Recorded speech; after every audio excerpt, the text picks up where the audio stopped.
start now with a word of prayer. Let us pray. Gracious, loving Father, please be with us right now as we enter into your word. Give us the wisdom and understanding. Help us to see the terrible times that we are living in. But the day of the Lord approaching. And if we see signs of the day of the Lord, we will prepare because the end is here, even at the doors. So bless us with understanding, we ask of you. And thank you for hearing us and blessing us. Amen. Okay, my dear brother. Full shot. Our study today, we are dealing with the day of Yahweh, translated in your Bible, the day of the Lord. The day of Yahweh, an introduction. The reason why an introduction is because it can go further into it. But we're just giving you the first part of the day of Yahweh. That you will understand what your Bible tells you about the day of the Lord or the day of Yahweh. Because you need to know that it is near, even at the doors. And terrible things are happening. Terrible, terrible things are happening. Let me tell you this, my dear brethren. We are supposed to be watchmen on the walls of Zion, warning people when we see trouble coming. Everybody here, you are supposed to be a watchman on the wall of Zion, warning people when you see trouble coming. But the Bible doesn't make you guess what trouble.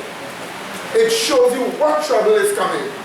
That you will be prepared for it when it does come. And brethren, we assure you, trouble is coming sooner than you think. If it is one thing you can say in this church, we have been warning people over and over and over again. You have been given sufficient understanding to encourage you to endure what is to come. You have been given sufficient understanding to make you understand what is coming. And this is the reason why we ask of you to pay careful attention to what you're going to be looking at again. We have some videos here of some of the latest things that have been happening. And I'm telling you, by the time you are looking at these videos, worse has happened. Worse has happened. Because they keep happening very, very quickly every week. So first of all, turn with me to Ezekiel chapter 3. Ezekiel chapter 3. And we will look at verse 17 to 21. Ezekiel chapter 3, verse 17 to 21. You need to pay attention at this. We read Ezekiel chapter 3, and we are looking at from verse 17 to 21. I quote, Son of man, I have made thee a watchman unto the house of Israel. Therefore hear the word at my mouth, and give them warning from me. Now did you just see that there, my dear brethren? When we are given warning, we are given warning from whom? That's right. Warning from God. So you are a watchman on the walls of Zion. And as you are a watchman on the walls of Zion, you are to give warning from God. Let's read on. We continue. When I say unto the wicked, thou shalt surely die, and thou givest him not warning, nor speaketh to warn the wicked from his wicked way, to save his life, the same wicked man shall die in his iniquity, but his blood will I I require at what? Thine hand. Did you see that, my dear brethren? So we are being plainly told, you warn the wicked of what is coming. You are supposed to warn them. If you don't warn them, they do their wickedness, they die in their sin, they will have to pay for their own sins. But you who didn't warn them, their blood will be on your hands. And this is the reason why it is your duty to warn people of their ways. Is that understood? It is your what? Your duty to warn people of their ways. Let's read on. Verse 19. Yet if thou warn the wicked, and he turn not from his wickedness, nor from his wicked way, he shall die in his iniquity. But thou hast delivered thy soul. Did you just see that? Yes. So in other words, you do your warning, no responsibility is upon you. Because you gave your warning. It goes on. Again, when a righteous man doth turn from his righteousness and commit iniquity, and I lay a stumbling block before him, he shall die, because thou hast not given him warning. He shall die in his sin, and his righteousness which he hath done shall not be remembered, but his blood will I require at thine hand. Did you see that? Yes. So here you have a righteous person walking in the truth, and then they turn from their righteousness, go into wrong. God sent you to warn them, and you do not warn them. And then they die in their sin. Now when that person dies in his sin, it so happens that he will not, all the righteousness that he has done, will not be accounted unto him in the judgment. But what will happen? Your blood, his blood will be upon what? Your hand, because he didn't warn you. And this is the reason why we are watchmen on the walls of Zion to warn people. Do you get that clear? We are watchmen on the walls of Zion to warn people. And we warn people all over the world. This is why we warn them in preaching, in teaching, and living examples. You didn't hear that last one? And in what? Living examples. You see, the devil recognized that God, in his mercy and his kindness, is helping us. And as a result of that, he is putting stumbling blocks before people to cause that person to get discouraged and to blame God for the discouragement and to turn away. But we do not blame God for the discouragement. We're not supposed to do that. And if you ask, where was God that he didn't help me? The answer is, where was God that you didn't continue faithful with him even though you suffered for him? Because if Christ suffered for you, it is appointed unto you, the Bible tells you, to suffer for his cause. And the sufferings we have here are trivial. If you see what's going on in the world, what we are facing here is trivial. If I pull my phone and I go to Adventist Apocalyptic News and quote for you some of the things going on in the world, you will be shocked. Because the latest things are transpiring and it is trouble coming. You think you in Trinidad and Tobago will relax so good forever? Don't you know it's catching up with this country? Yes, it's catching up with this country. And you have to prepare. Let's read again to Ezekiel 33. Go to Ezekiel 33. Let's read again. Let's read 1 to 5. Ezekiel 33, 1 to 5.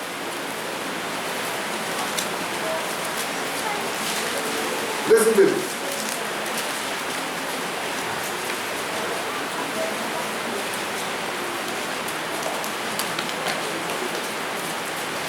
Is it wrong? Watch this. Watch this. From verse 1. Again, the Yahweh came unto me, saying, are you reading? Let's follow. Son of man, speak to the children of thy people, and say unto them, when I bring the sword upon a land, if the people of the land take a man of their coast and set him for their watchman, if when he seeth the sword come upon the land, he blow the trumpet and warn the people, then in whosoever heareth the sound of the trumpet and taketh not warning, if the sword come and take him away, his blood shall be upon his own head. He heard the sound of the trumpet and took not warning, his blood shall be upon him. But he that taketh warning shall what? Deliver his soul. So here's the idea. God has sent retribution. And retribution is coming upon the land. But in the church you have people who know how things work in the plan of salvation. So they have watchmen now in that church. That watchman is to show people, look, the retribution of God is coming. And when the retribution of God comes, anybody who does not humble themselves and change, because they didn't listen to the trumpet of that watchman, the trumpet warning of that watchman, they didn't listen, that destruction will sweep them away. But if you take warning, you will save yourself. Do you get that by get away? Do you see how simple that is? It's not hard to understand. No big terrible thing to execute. It is just that simple. That's the warning we are being given. But the point about it, we ask ourselves the question, what does a trumpet warning warn people about? What does a trumpet warning warn people about? We start off with Isaiah chapter 58 and verse 1. Isaiah chapter 58 and verse 1. Let us see what that trumpet is warning people about. Isaiah chapter 58 and verse 1.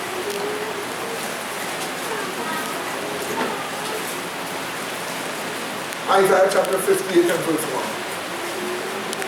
We read. Have you found it? Please help me read, not find it if you do not know where to find it. Okay. We read verse 1. Cry aloud. Did you just see it? Yes. So that's what a trumpet does. A trumpet gives a loud sound, isn't it so? Yes. So here what we are being told. Cry aloud. Spare not. Lift up thy voice like what? And show my people what? Their transgression, and the house of Jacob what? Their sins. Did you see that? In other words, we are to tell them, repent and be what? Converted, that your sins will be what? Blotted out. When the what? Time of refreshing shall come, and you will send what? Jesus, who before was preached unto us. So in other words, you have to lift up your voice like a trumpet and warn people of their sins. That's why sometimes when you are spoken to about your wrongs, don't be vexed with the person who is speaking about it. Don't be vexed with the person who is speaking about it. When they talk to you, you have to humble yourself. Humility and solemnity about your own self is a submission unto God.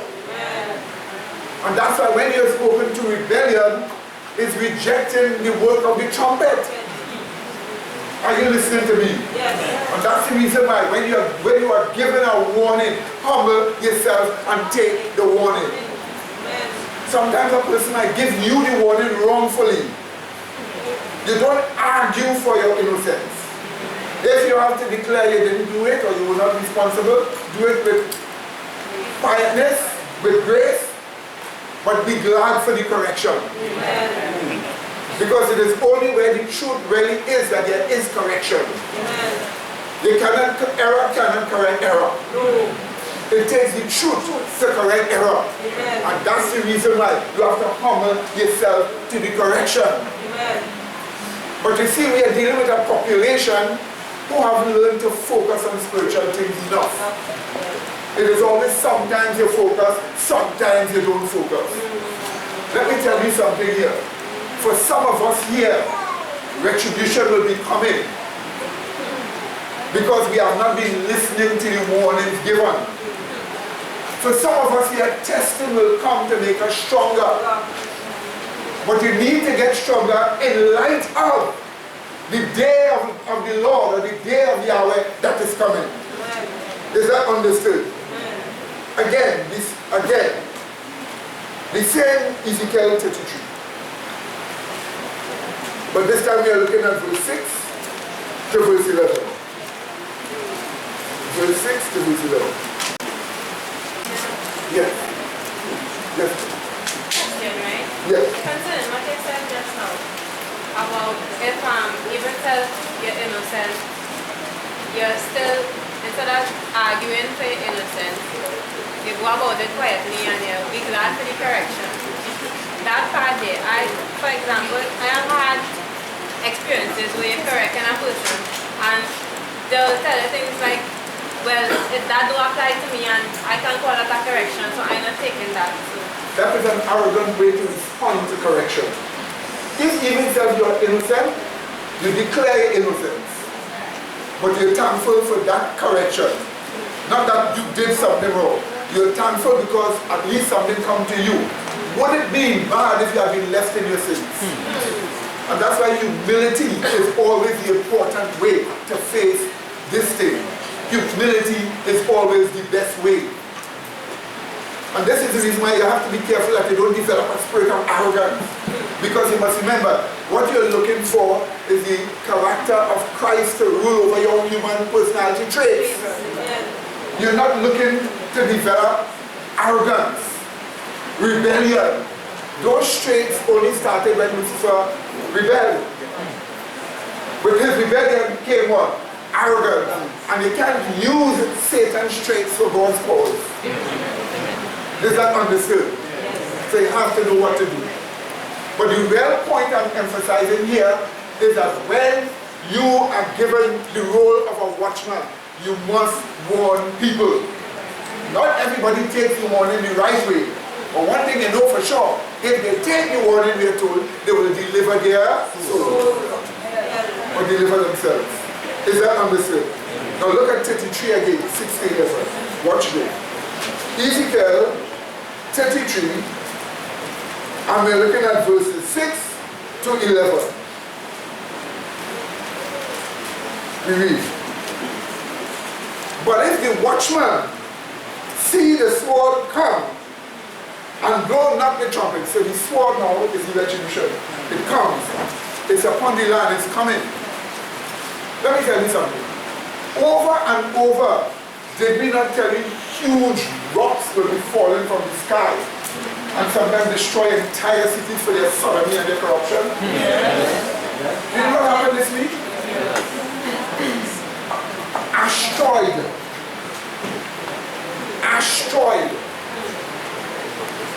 Number 2018 LR. The scientists only found about it 7 hours before it burst through the Earth's atmosphere. It fell over Botswana and South Africa. Thank God the whole thing burned up in the sky before it hit the ground.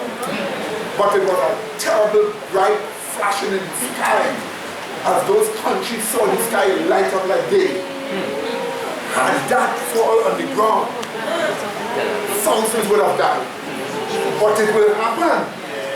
Popular cities will be brought to ruin. They love their sodomy, then they'll have to love roasting like Sodom and Gomorrah. They will have to love that.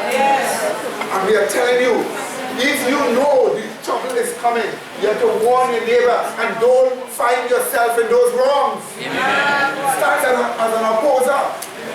I watch it and pundits things stand up saying about the government is so racist. I said, look who's talking about racist. A person whose scriptures teaches discrimination on the basis of race and religion. That teaches you can murder your own family for property. that teaches you to commit suicide. And he's talking about it. When the trouble is coming, wet your house, wet your neighbors on to, warn them. What do you say? Amen. That's what we have to do. Yeah. Are you listening to me, my dear brethren? And this is the reason why when we open our mouth here to warn you, any attitude other than humility to the truth, because the warning is from God, not from the individual. Amen. If I myself am giving a warning, I have to take the warning too. Amen. You understand? If I prevent you from taking the warning, I'm preventing myself also. Because your blood is upon what? My shoulders. And that's the reason why you have to do your duty and give the warning. What do you say, my dear brethren? Do you recognize this? So let's move on again here. Let's just move on. If you know things that are happening. You think it's joke happening? From Adventist Apocalyptic News, a news gathering organization, a Tuesday news gathering organization, comes the information that in Britain this week, a school gave a directive that all boys should come wearing skirts and ban them from wearing pants. Ban the children from wearing pants. Intellectual England, if you please.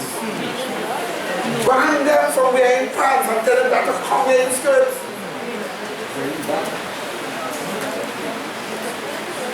Could you imagine that?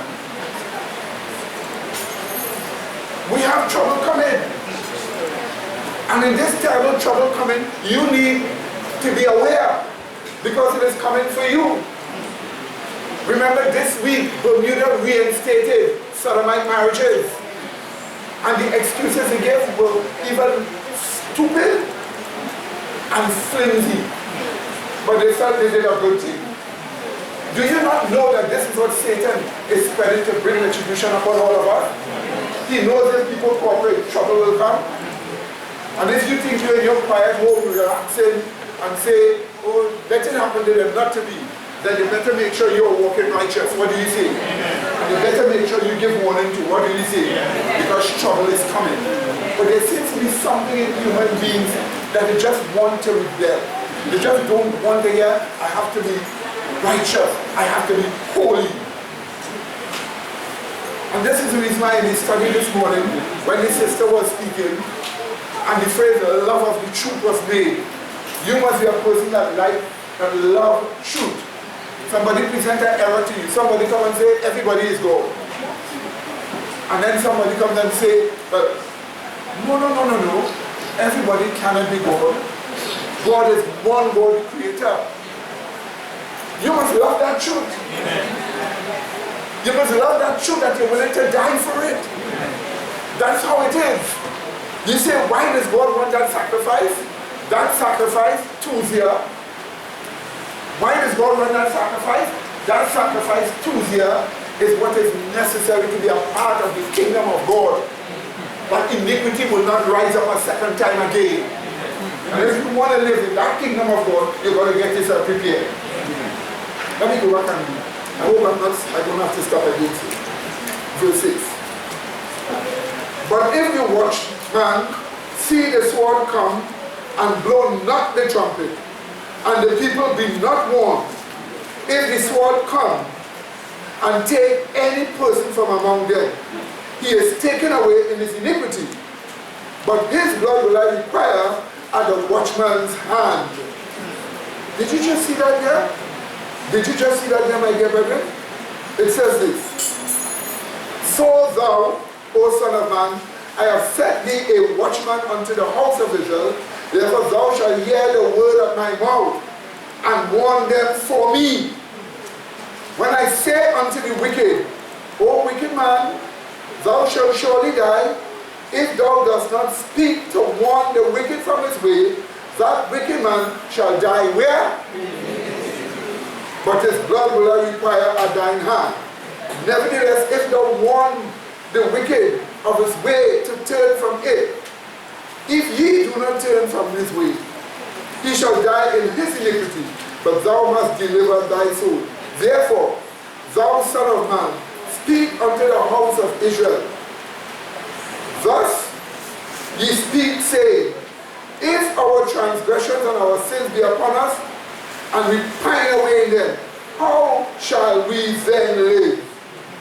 Say unto them, as I live, says Yahweh God, I have no pleasure in the death of the wicked, but that the wicked turn from his way and live. Turn ye from your evil ways, for why will you die, O house of Israel?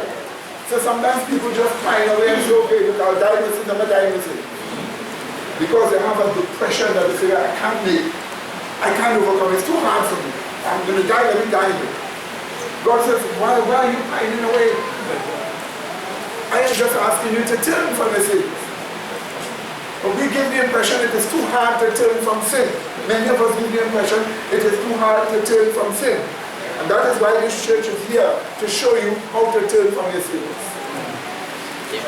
But you can't help a person who is not sincere. You can't help a person who wants to find a way to justify what they're doing. You will talk for hours and they will continue still. You will give them every science to deal with themselves. And that science will become nothing to them because they're not interested to focus and learn. And that's the reason why the warning always given to us. Today when you hear his voice, what? Harden not your heart. You know it by heart. Yes. Watchman, what of the night? That's right. And when the answer is given, it means those who are refusing the warning. When the day of Yahweh comes, it will be night to them. With darkness. Turn to 1 Corinthians 14. Let's look at it in another way. Beautiful. Let's look at it in another way.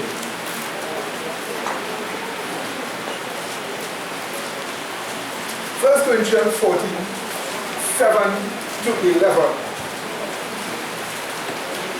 You need to look at that. Now, while this chapter deals with speaking in tongues, and what they call tongues, but it's not tongues, there is also a part that tells us something very important for us. Let's look at that part that tells us something very important for us. From verse 7 to verse 11. Let's look at it.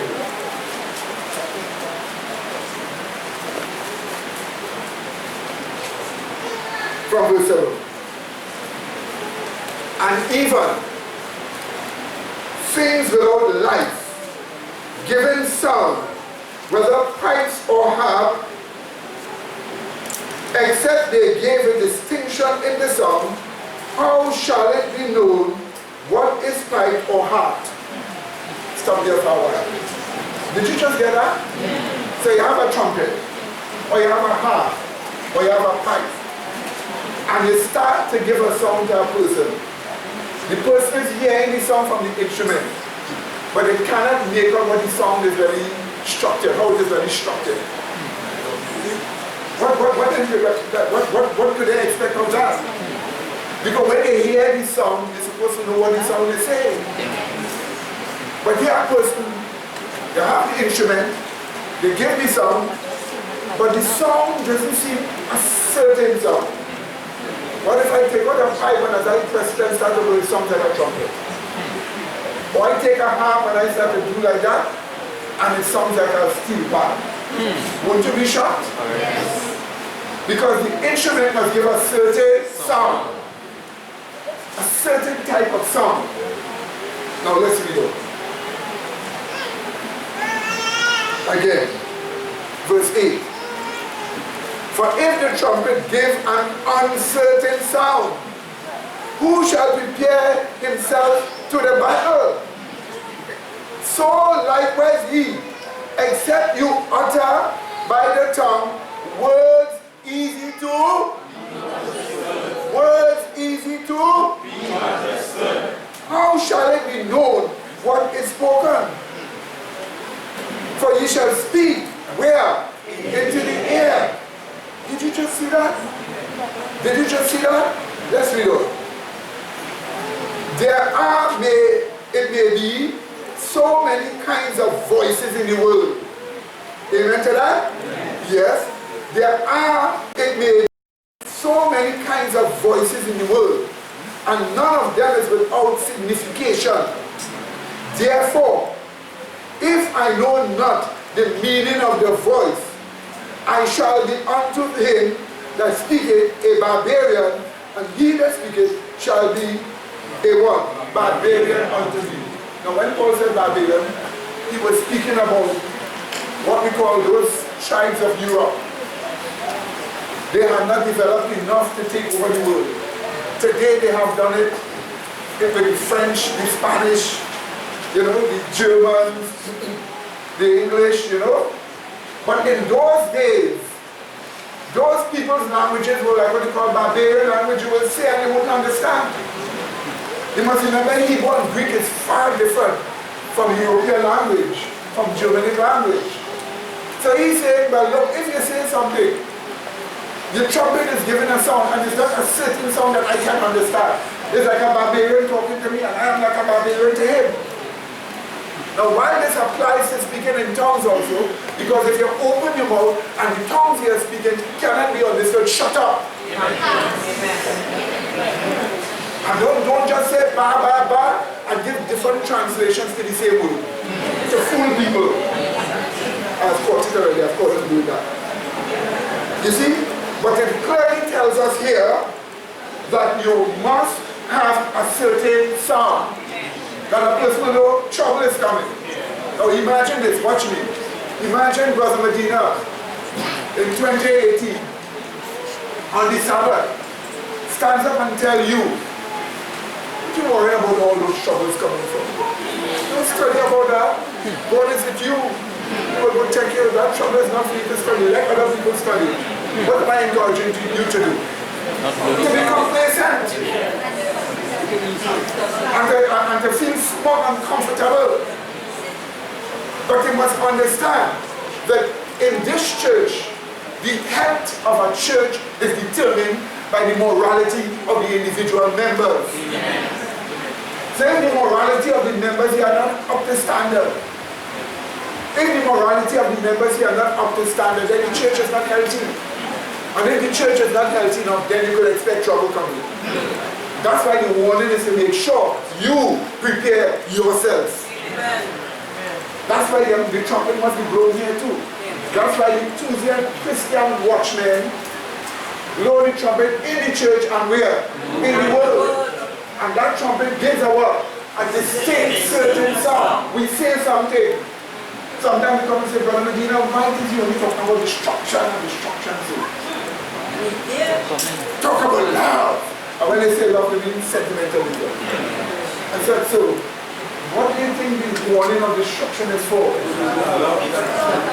To save you. It's love. Unless you have a child walking, like they're walking in Hawaii here, and the grass kind of yellow like, and the soil walking on, but the lava right there, then the officer has to give a warning what the lava out of the here. So when you're walking it, you will just go down in fire. That is in love. What do you say? You warn people what? In love. You see, so then therefore, give a distinct certain sound in the warning. What do you say? Yes, my dear. As we see also the signs, the grace and peace, because we see the signs around, we should be able to be fully awake. I want to quote a text in Amos. Yeah. Just catch my eyes now because I was trying to remember the text and God, I just turn the Bible and find it here. This is what God showed me some time ago. I was studying, I think God was trying to catch my attention to give the warning because a lot of evil was prevailing this, up to this day in the world today. So this should give us a distinct the trumpet being blown, right? We should give the warning. Amos 3 verse 6 says, shall a trumpet be blown in the city and the people not be afraid? Shall there be evil in a city and the Lord have not done it? So as we see the evil pervading in the world today, this should give God people to go out there to give the warning. Also I just want to say, since the time I came here, I had a conviction about Seventh Adventist Church, right? And God knows why He put me in this faith, so that we could correct the errors. I've been this long been in apostasy, and God's been convicting me. Up to this week, I got a text similar to this, to blow the trumpet. And I give Brother Pastor Edward some paper and some document from faith from our faith, and about the rejected message. But I understand from my daughter that he preached the message, a certain person gave him some document, and he told me before that unless I read certain book, then he would have a meeting with me concerning the message rejected. But other than that, he would not receive no meeting. He would not have me in no meeting unless I read the book. But I haven't got to collect the book yet. So I plan when I collect the book, I'll bring it to you. He didn't tell me anything. He said I have to read the book first before he have any meeting with me. And he only want me alone. No other tools here, because he said, I don't know, I said I'm not going alone, I'm bringing people. I know what he's afraid of. He said, unless they will disagree totally with what you have to say. So he said, I alone to come. But I don't think it is right. Me and my daughter wanted to go. But I'm continuing to learn more on faith. I have a book on the history of what Seminary Adventist, which I get from Sister Annis. That's back up for me too, which I'm learning from it, and I'm prepared to go back because the Lord showed me again to go back there. Because they're teaching false doctrine, and they're apostasy for the longest while, and it's time for someone to stand up again. And Brother Medina, I swear, but by the grace of God, if they reject the message, I'm going to blow this trumpet outside on the streets. Because we have to defend the faith, and it's time for us as people of God to show the people their sin, because there are innocent people there going down. And one more thing, I appeared to teach about the Godhead, but everybody was in confusion, my daughter said, and people didn't understand what he attempted to preach about the Godhead. I mentioned that to them too. Right? Let me just say something again. Let me just say something again. Just say that quickly here. Listen. By their fruits you shall walk. If you're a gospel minister, you don't have to hide the truth to one personality. If it is truth, you can say, bring whatever you want. If the truth, the more people they hear the truth, the truth will prevail. You see, these people are immature players. And this world don't need people claiming to be ministers and playing with people. Never should a minister censor the truth from a person. The moment you censor the truth from a person, in the name of God, you're fighting against God. That is blasphemy. So you see, the point about it is, we are not playing Christianity here. It's either you're serious or you're not serious. If you're serious, and other people come, you can show them. But if you can't even preach about the Godhead and you confuse people, what are you going to show us? Maybe well that you might learn something and for the first time find yourself having a true relationship with God. You see? So my dear sister, you have your battles to fight. We are with you by the grace of God, but fighting with faith. Fighting with fight of faith, right? Okay? Let me just say this and then we'll go to it. So you see, when you blow the trumpet in the church and the world, you're warning people of what? Coming danger. You're warning the people of what? Coming danger. You must show people what? Their sins to be what? To what? Repent and be converted. This is the work of a trumpet warning and a enthusiastic Christian watchman blowing his trumpet. That is what it is all about. That is what the Bible tells you. But watch me. Since the trouble is coming, watch me. Since the trouble is coming, okay, and you blow your trumpet, you must see signs of the trouble coming. And that's why you see signs of Jesus coming. Signs of Jesus coming means something terrible is coming. And that terrible thing that is coming, you need to be warned of that coming danger. You need to make sure you repent of your sins and you are what? Converted for protection. Is that understood? Brother Michael? In the scripture you're quoting 1 Corinthians, right? Chapter 4, 14, verse 8. It says, for every trumpet give an uncertain sound, who shall prepare himself to the battle, right?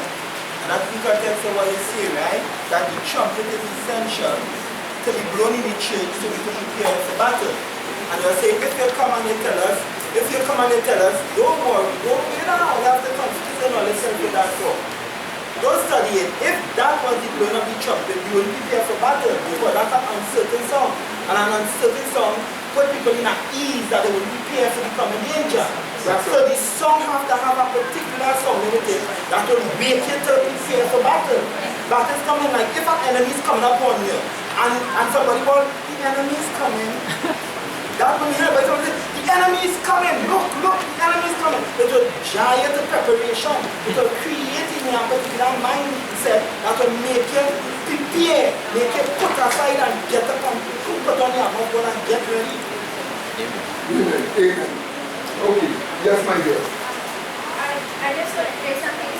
I just wanted to show, based upon what Jeremiah said, also what he said earlier, that when the trumpet, you have to blow the trumpet to give a particular sound.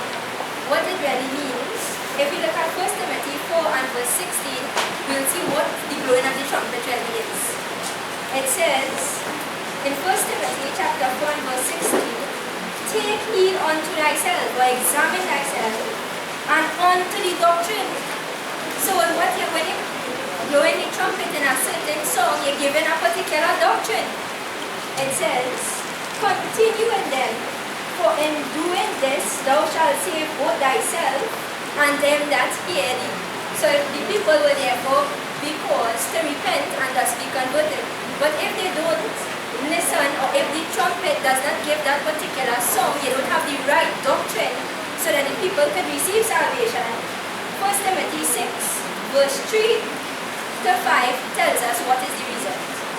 It says, if any man teach otherwise, and consent not to hold some words, even the words of our Lord Jesus Christ, and to the doctrine which is according to godliness, he is proud, knowing nothing, but doting about questions and strifes of words, whereof cometh envy, strife, railings, evil surmisings, perverse disputings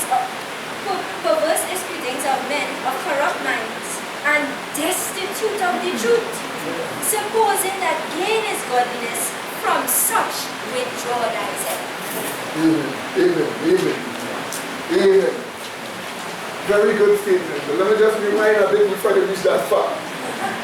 Turn to Joel chapter 2. Very good. Joel chapter 2, verse 1. Let's just look at Joel chapter 2, verse 1.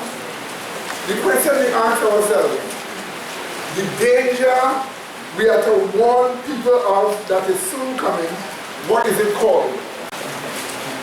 Next chapter. Let's read. Joel chapter 2. Verse 1. Now, notice that we are taking it step by step, right? Notice how simple, right? No big problem here, right? Watch verse 1 of Joel chapter 2. Watch. Blow ye the trumpet where? In Zion, a symbol of the church. And sound an alarm in my what? Holy mountain. Same Zion. It goes on. Let all the inhabitants of the land what? Tremble. Why? For the day of Yahweh what? Coming. For it is what? Near at hand. Did you see that?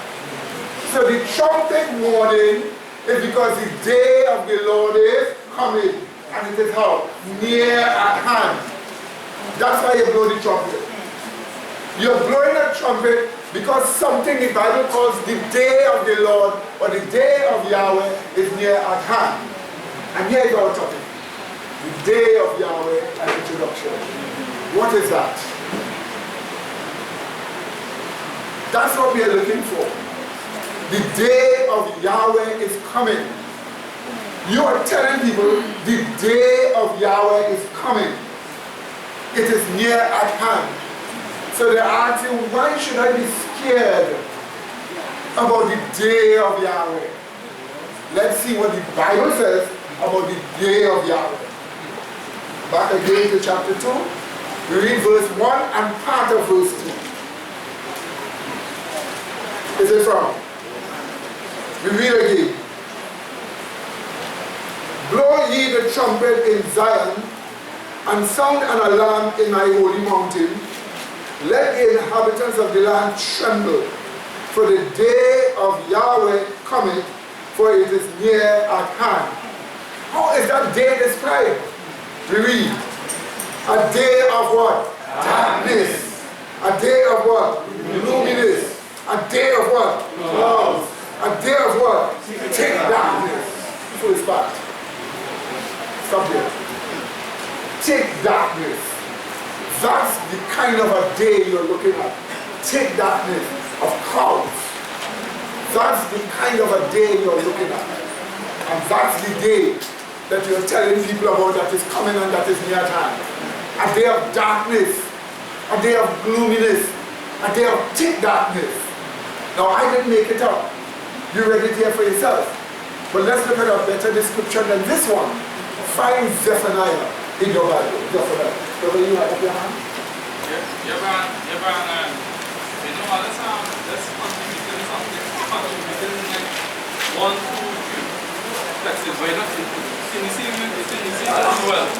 Right? Joel chapter 14 and Joel chapter 17 and Joel chapter 21.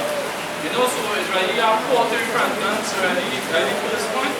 And then after, in chapter 14, right? Verses 14, right? Joel chapter 3, verses 14, multitudes in the valley of decision, so the fear of the Lord is name in the valley of decision. And then after when you read from chapter 3, verses 1 down to 14, you understand what is God's here, right?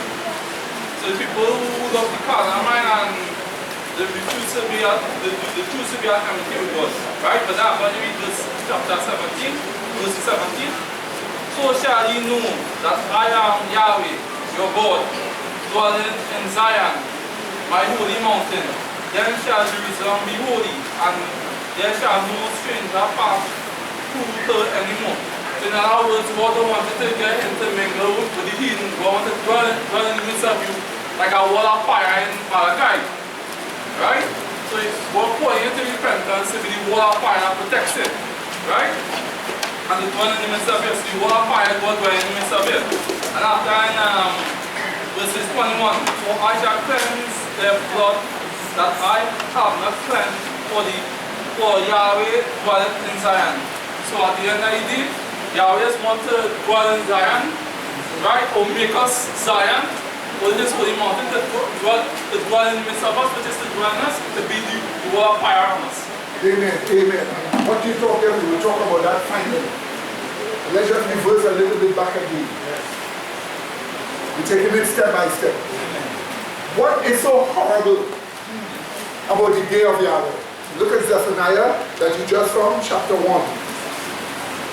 Zephaniah chapter 1. Look at 14 to 18, first of all. 14 to 18. These descriptions are everything. Yes. It's to occupy our own imagination of that exercise. Right. These descriptions given here is that for us to be realistic and not to tell ourselves better is coming. No government will tell you better is coming. Worse is coming. And you move according to what you learn from the Bible. What do you say? Because the just shall live by faith. Okay? The revealed truths of God. The truths of God revealed to you from Scripture.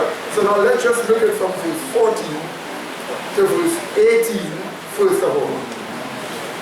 Is it found? We read, the day of Yahweh is near. It is near and hasted how? Greatly. Even the voice of the day of Yahweh. Notice this, the voice of the day of Yahweh. So the day of Yahweh is saying something to us. The day of Yahweh is speaking something to us. So what it is saying is even near to. So the day of Yahweh is near, it's coming fast. It is saying something, and what it is saying is near also. What happens with regards to the day of Yahweh? Let's see how the Bible describes it. We go on. Even the voice of the day of Yahweh, the mighty men shall cry, dear how? Did you just hear what the Bible says? Mighty men crying bitterly for that day. Do you know what is mighty men? That's all the top military men and all the top men with money. People have billions of dollars that have been able to buy whatever they want, buy the way out of every problem, buy whole countries. And powerful military people. When the day of Yahweh comes, they're going to cry out bitterly. Amen, brethren? That's why when they see, watch me, when they see the IMF taking over Barbados,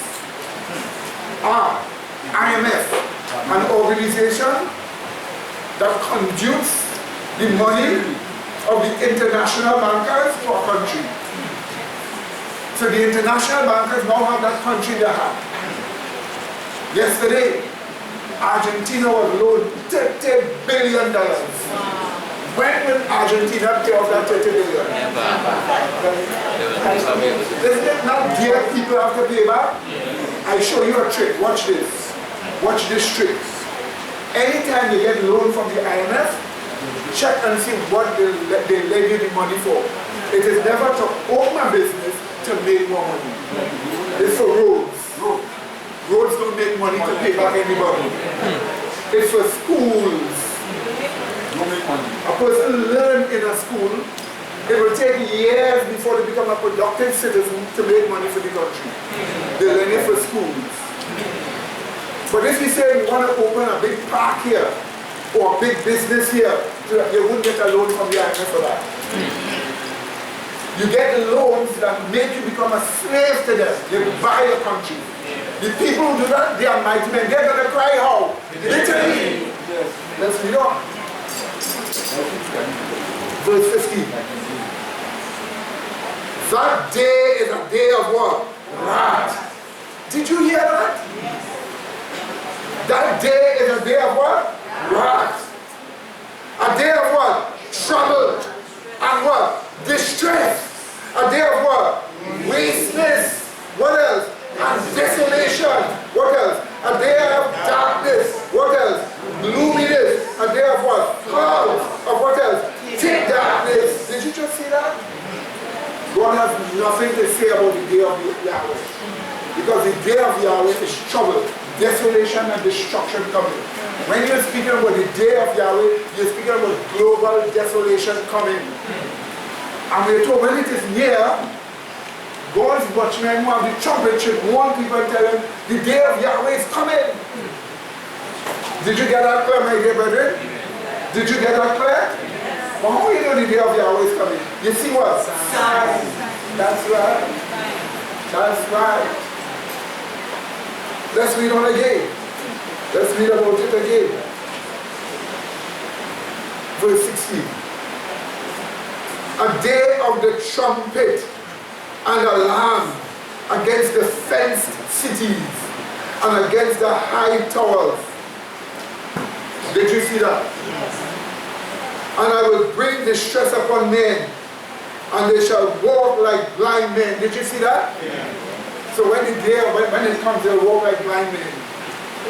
Could anybody tell me which people facing retribution of God walk like blind men for hours? That's right.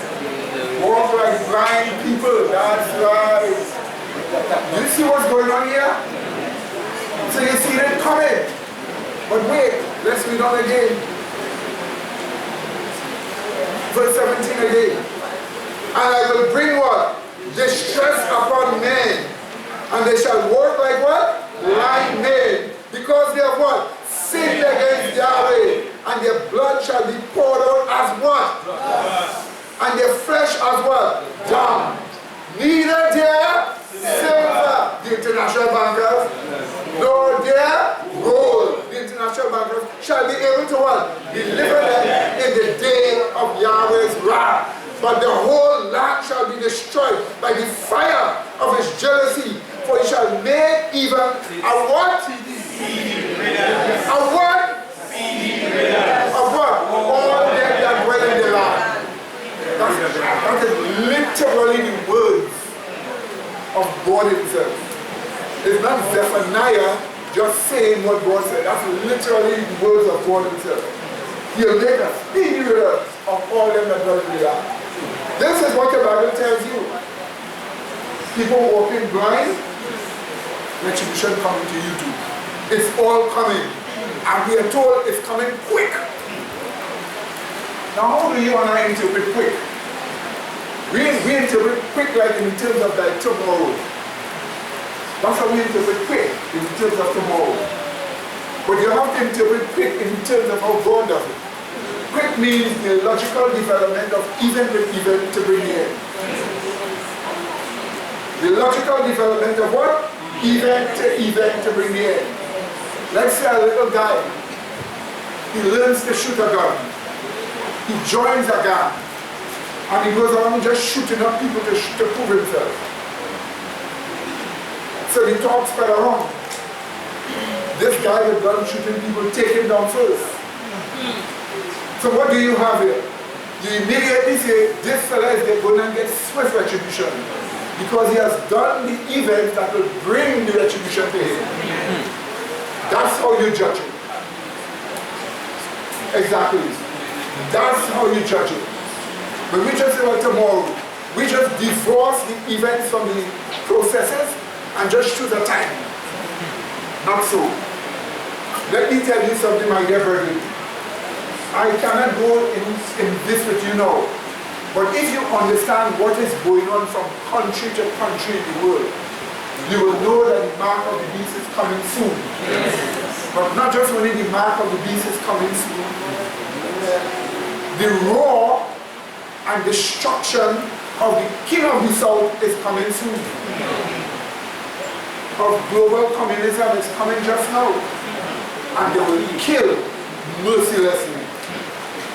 Yes, my dear. I want to ask if the same saying could relate to Day of the Lord is at hand. You can say that as well. Yeah. So every time you're reading goes on, so it does that.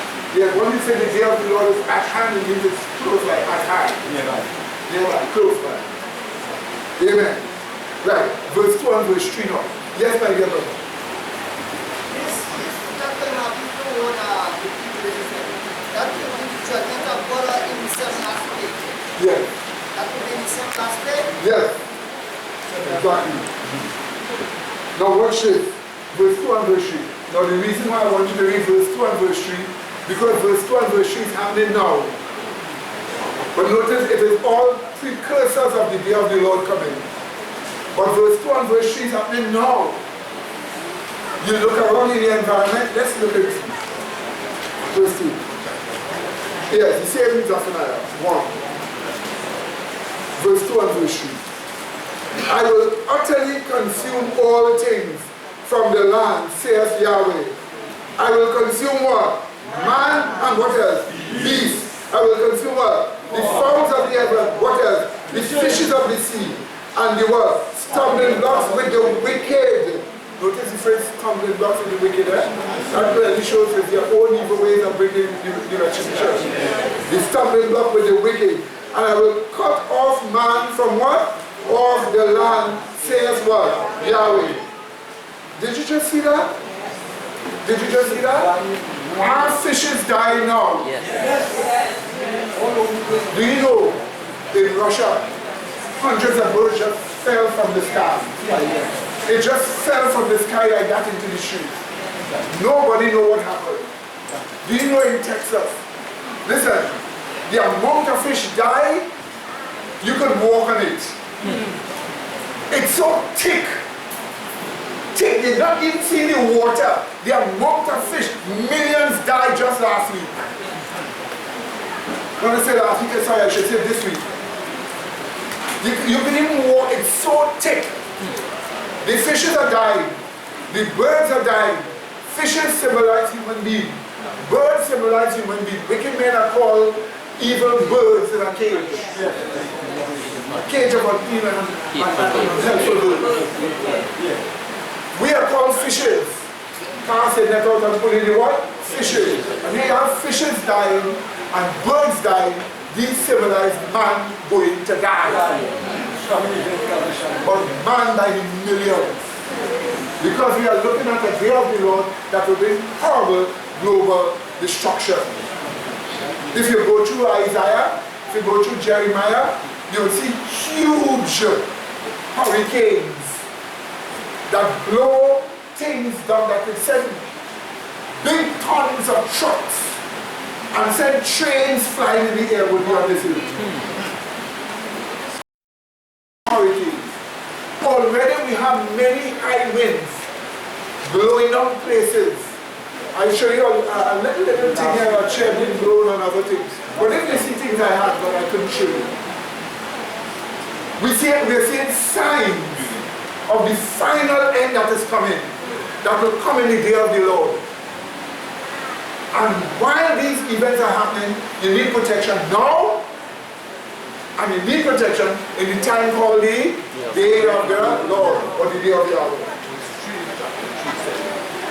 So now look at Zephaniah chapter 3 and verse 8.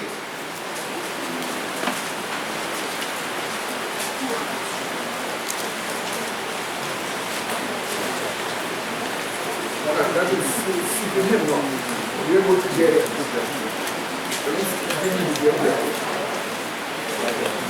Zephaniah 3:8.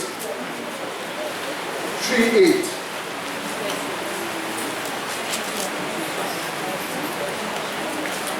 Therefore, wait ye upon me, saith Yahweh, until the day that I raise up to the prey.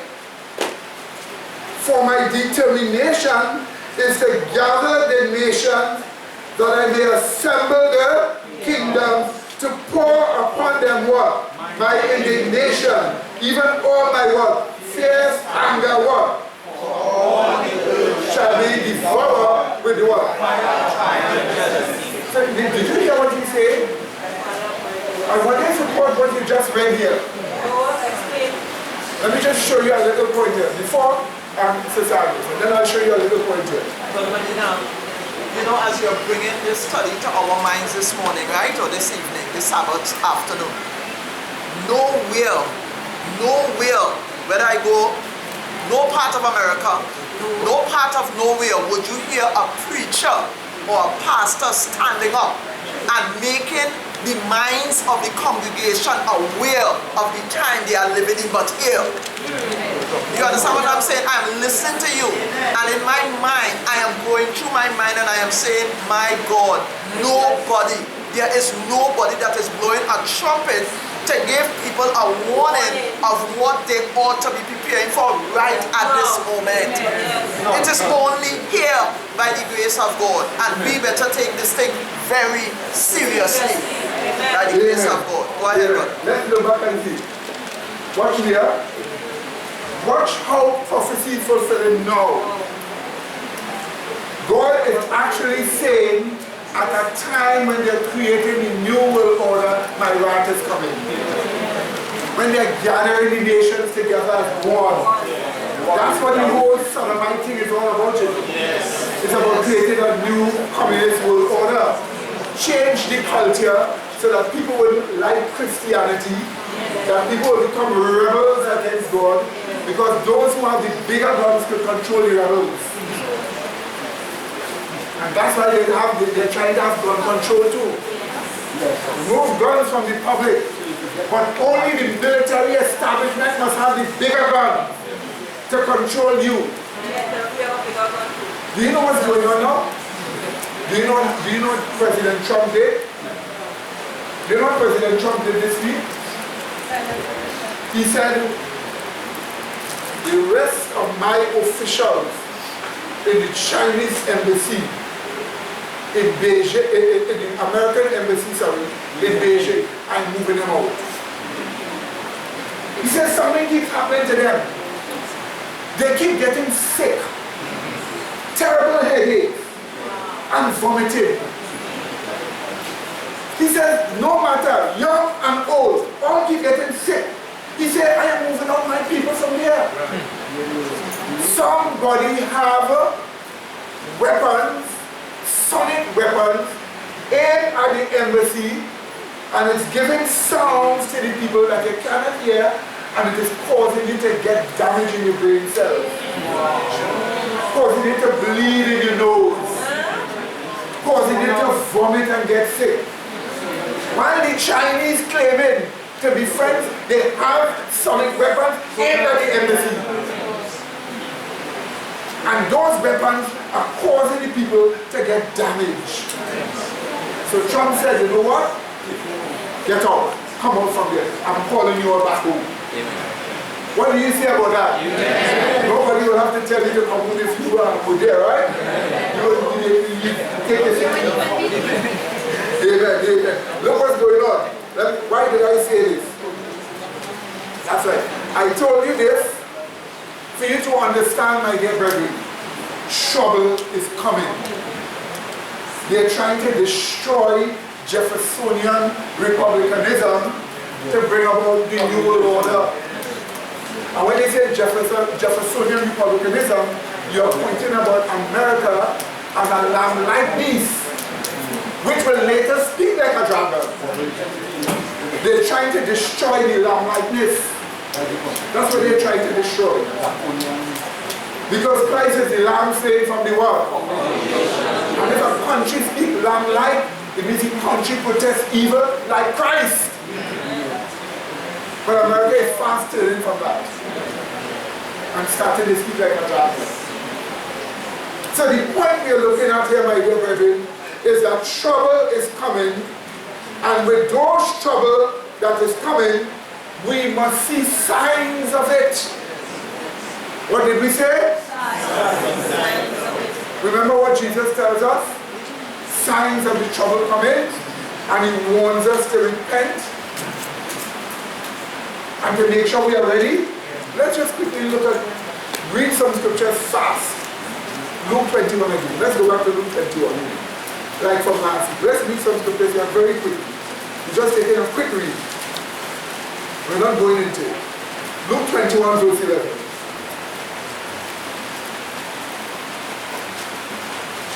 And then we will read 25 to 31. Watch it. Observe. Verse 11. And great earthquakes shall be in what? Diverse places or different places. And famines, and pestilences, and fearful sights, and great signs shall they be from heaven. So all those signs are from heaven. God is warning us. Amen? So here, the day of the Lord coming, and as the day of the Lord coming, God gives you signs before it comes. Amen. And the signs give you warning, the day of the Lord coming.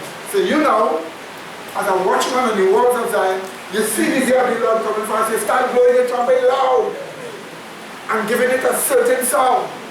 Because you want to warn the compatriots how late time is and they need to prepare. And what do you use to tell them how late time is?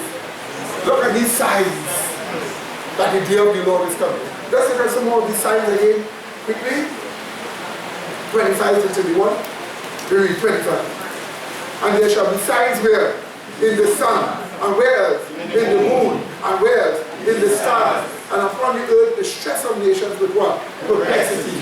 The sea and the waves roaring, men's hearts failing them for fear, and for looking after those things which are coming on the earth.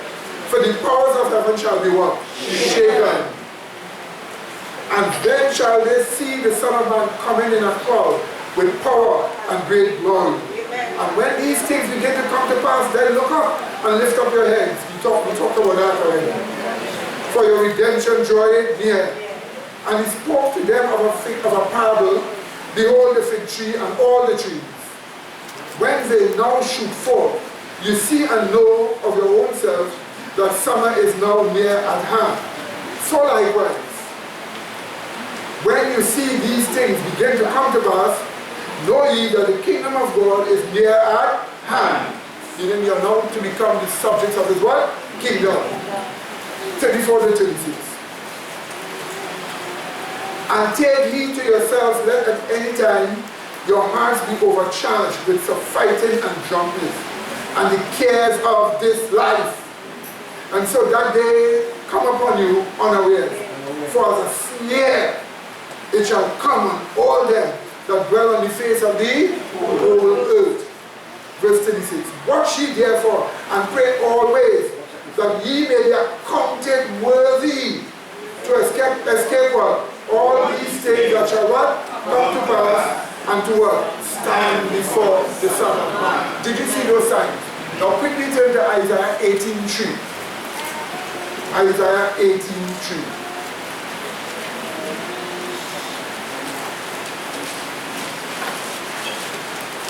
Isaiah chapter 18 verse 3.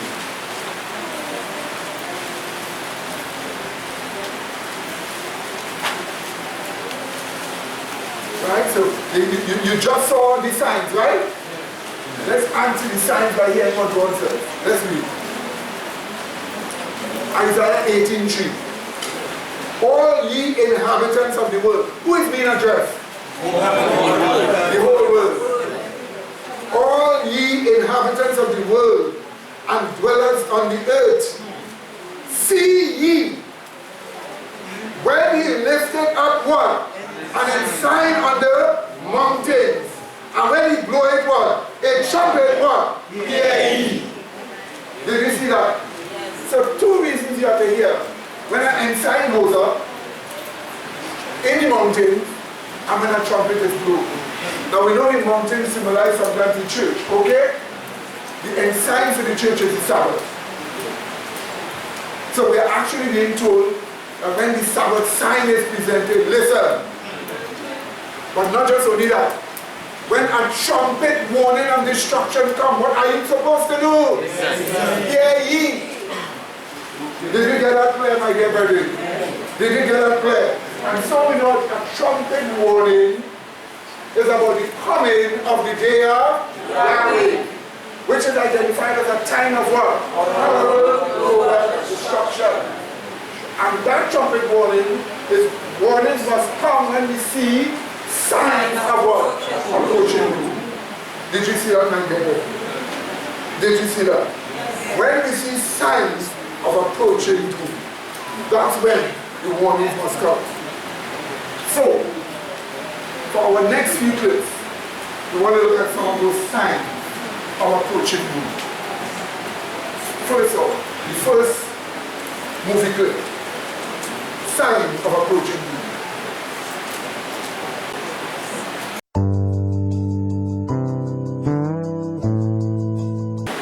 What you will observe, it is so hot that the traffic lights in Mexico are melting. You see the lights actually melting. It is so hot. That terrible heat is the heat, you know, of the fourth plague. Before it comes, you see sign of it. It's so hot that traffic lights in Mexico are melting. Yeah. She asked if they just had hail here in Mexico. So much hail that they had flood and snow. Yeah. Watch this. One day, literal snow on the ground in a country. The next day, bushfire in the same place. Extreme hot, extreme cold. All these are signs of the end. Let me tell you something. Just before we are. Let me just show you something. Hold on right here. Just hold on right here.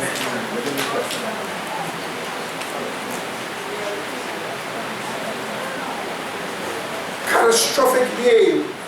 This is AAN, Adventist Apocalyptic News. Catastrophic hail damage in Macedonia and Slovenia, same like Texas. Thousands of buildings smashed up bad from hail the size of a baseball. Signs of hail coming in the last days, the Bible said, that will destroy the nations. They've seen a sign before the day of the Lord. And as you see this sign, you warn people, look what is coming. So you tell them, prepare. You see, that is the arrangement God has made. That's why we are having those signs. Now this is happening in Macedonia, Slovenia, but it happened in Texas the same week before. Let me just tell you something. Let me just show you something again. Let me show you something here again.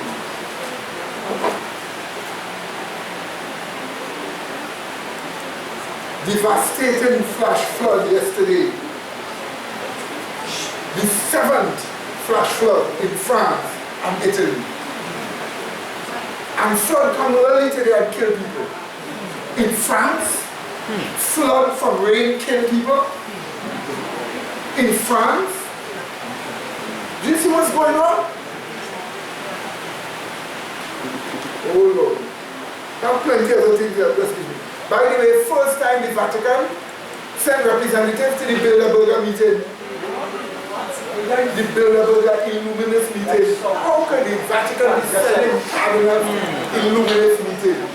It shows a collusion going on between who? The Vatican and the Illuminati right now. I want to show you the volcano again in Hawaii. It has gotten worse. So while the volcano erupted in Guatemala, and next one erupted, and trouble has happened in that nation. You will see it right here on video footage in a short while. Oh, let me just show you something again that happened. Watch this. Watch this again.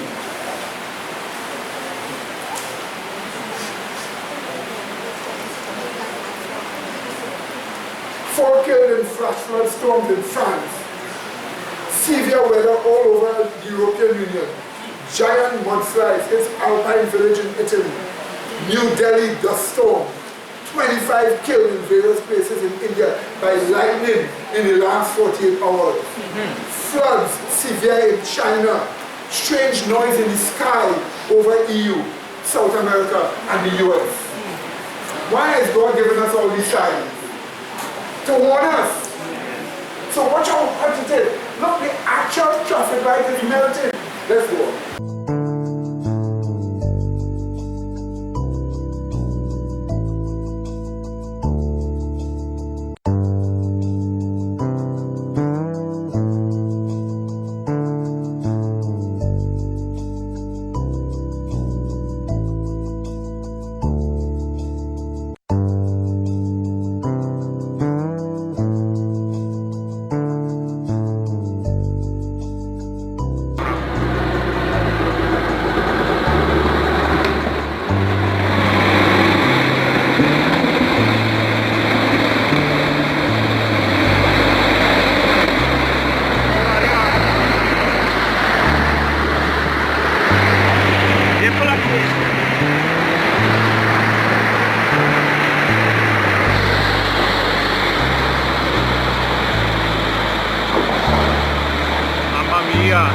arrivata.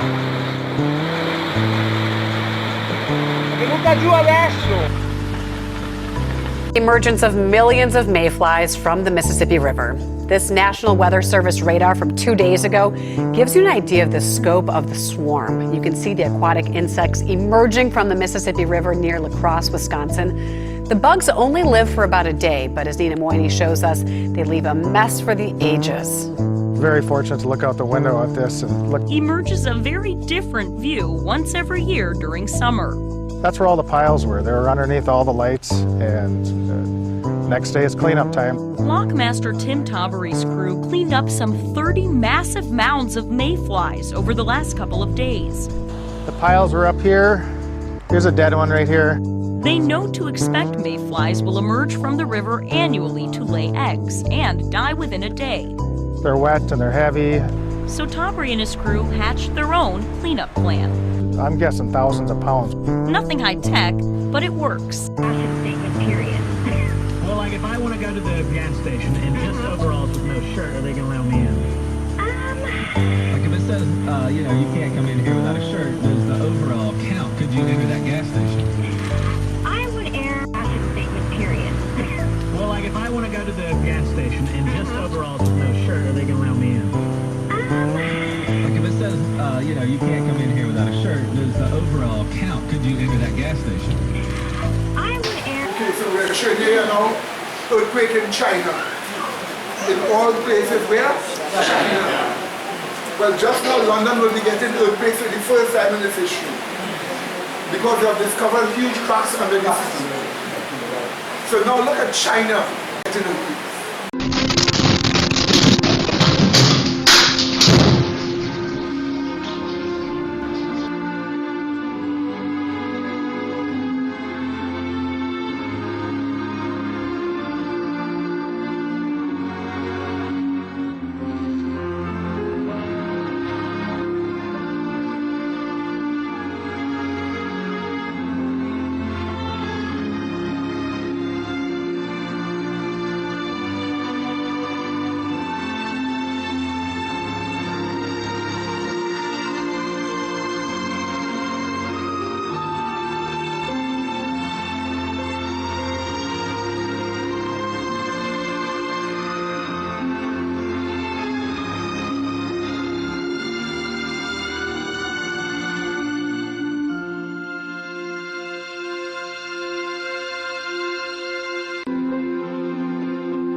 Again, this clearly shows us trouble is coming. We will get our earthquake soon. Just be prepared to get out of the way where things can fall on you. Okay, my dear brethren? Just be prepared. But the point is, you're seeing signs of the end. Now, what you are looking at here is the Saudi desert. You imagine the driest place on earth has gotten so much rain, hail, and water that camels can't even walk on the ground. Camels have to swim to escape. We don't even get floods here in the tropics as that desert country. So we just wanted to see there's floods all over the world. Right now, all over the world are having problems with floods. And as about rainy season comes in, we must expect massive flooding. That's why once you see trouble starting, get out. What do you say? Get out of the way. If you know the floors of your house are low, build some things to put your utilities on top. Because you know a lot of people, you know flood occurring over and over, and the fridge, and the stove, and the mattress still low down. So then go and say, government, give us new ones. If you know you have a low place, build platforms that you know will be above the flood level and put your things on it. Is that understood? So at least as the flood started, you could put it. Is that understood? Sometimes you have a house and roof is high enough that you might be able, if this is the floor, to build over the floor higher. That you can build the floor higher to the water level and still be able to walk without touching the roof. But if you could build over the floor higher, then you could stop the water from coming in. It will save you a lot of money in the long run and using all your appliances over and over again. So if you know what you have to do it one time. Because trouble is coming. Watch out this one. Watch how terrible it is.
Como se hundió Titania, no lo volvieron a ver.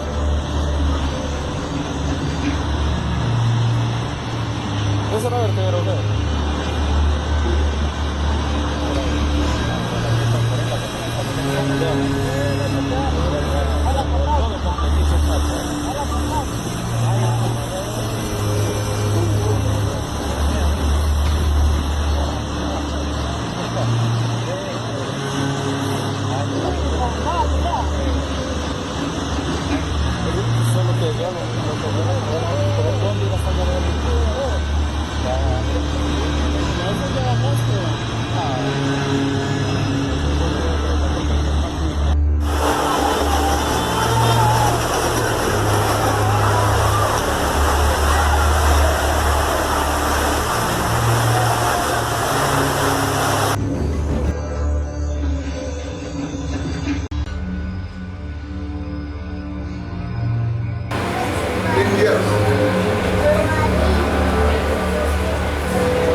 That just goes to show you how terrible those disasters are.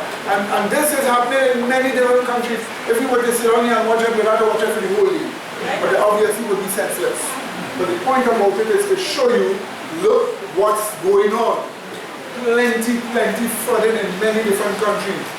We're going to get it worse here than we have ever gotten it before. People are asking the question, where is all the water coming from? If it's supposed to have global warming, then it's supposed to have more deserts. But even the deserts turning into sea. If God cannot tell them better than that there is no global warming, daily changes in the sun, bringing about what? Retribution on the earth, for them to repent and believe what can be done. So you see, look, you're getting evidence of it. So now let's go to this volcano. By the time you go to this volcano, in one day, 300 houses get destroyed. One day. It's gotten worse. It is running like river. The lava is running like river. We are told it is 1% of the island that this is happening in, but that island is much bigger than Trinidad. The 1% is more bigger than Trinidad. But not just only that. New concerns have arisen because the center of the island has a huge, gigantic dead volcano. So now they are wondering what is going to happen here, because cracks are appearing in the country. So much that the lava from this one volcano, by the way, the volcano now, the core of the volcano melt and sink into the lava, so more lava is flowing. And do you know what? Lava flow into the largest lake in Hawaii. The what? Largest lake in Hawaii. And in 2 hours dried up. The largest lake in Hawaii, 2 hours. The lake 200 feet deep. How much? 200 feet deep. Get dry up in 2 hours. When the lava reach that. Let's look. Before you look, the Colombian, the dam a while ago that we saw with all the cars going down in it. That water is from the dam. I want to know, all those cars, you know if it had people in it? Well, you see, if you really take a look and stop along, you see people in some of them. Many of these cars that you see here going on, there are people in them. Remember while they're driving in the street, the flood one suddenly come. And if they're not able to park and go into some building, it takes them. For that reason, I was even looking at one of them. The vehicle is packed with people in it. Apparently they were trying to get away. And the flood take this vehicle with these people packed in it and set it like if it was in a river. And a big truck going down. And the water slammed this car into this big truck in the water, mashing it up. Everybody died, including in the truck too. I think that was in Colombia. So you see all these things, Peru. You see all these things keep happening. That's why so many people die. So sometimes when you see the vehicle going on, I might not indicate you, but sometimes there are people, some of them. And by the way, some of these people are very hardened people. Because they see the flood and they're trying to give the impression your car is a boat. What do you expect? But you see, none of them expected it to get so bad. When it gets so bad for the sheer amount of water, trouble comes. That's what we are walking about. So now let's look at the volcano here. Watch it, it's terrible heat. Many cars, many homes destroyed.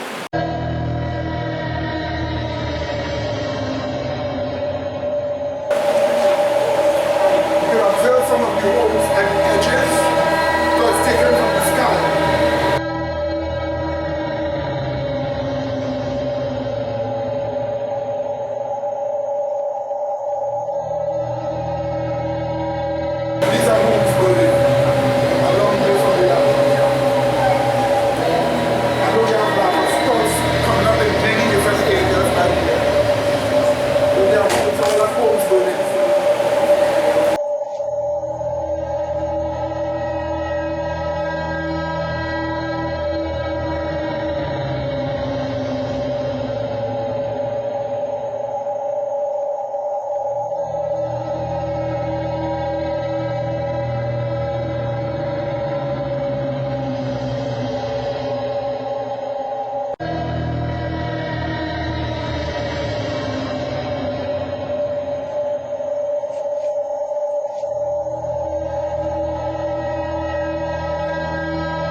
Possessions, everything taken in the volcano.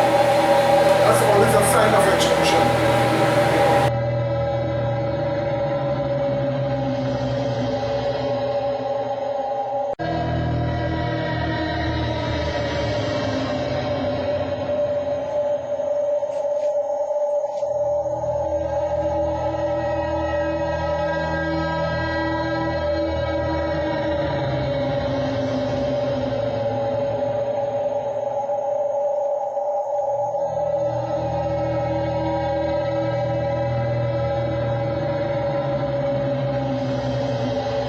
Say a massive new lava flow has destroyed at least 10 more homes.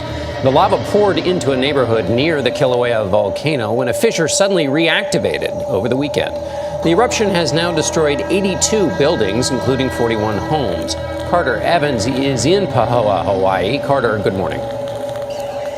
Good morning. We've been escorted by the National Guard right into the lava zone. You can see where this flow has crossed the road here, moving extremely slowly right now. But in other parts of the community, it's moving much faster, and that's leading to new concerns about lava overtaking more homes. Lava continues to devastate this community more than 3 weeks after the crisis began. Newly reactivated fissures are spewing molten rock and toxic gas, destroying buildings as the lava moves at a rate of some 90 feet every hour. This is inside Leilani Estates now. Neighbors told us this fissure had become active again. It was starting to fountain. You can see it's in full force now, launching lava 50 feet into the air. The neighborhood was already under evacuation orders, but emergency officials said they had to go door to door to more than 20 homes to get holdouts to leave. Kind of disturbingly, some people just refused to leave. We had one gentleman that had to be kind of rescued. His only way out was through his back door to the forest. Last Monday, I just walked back here. I was like, oh, there's a damn crack in my backyard. A big one. A big one.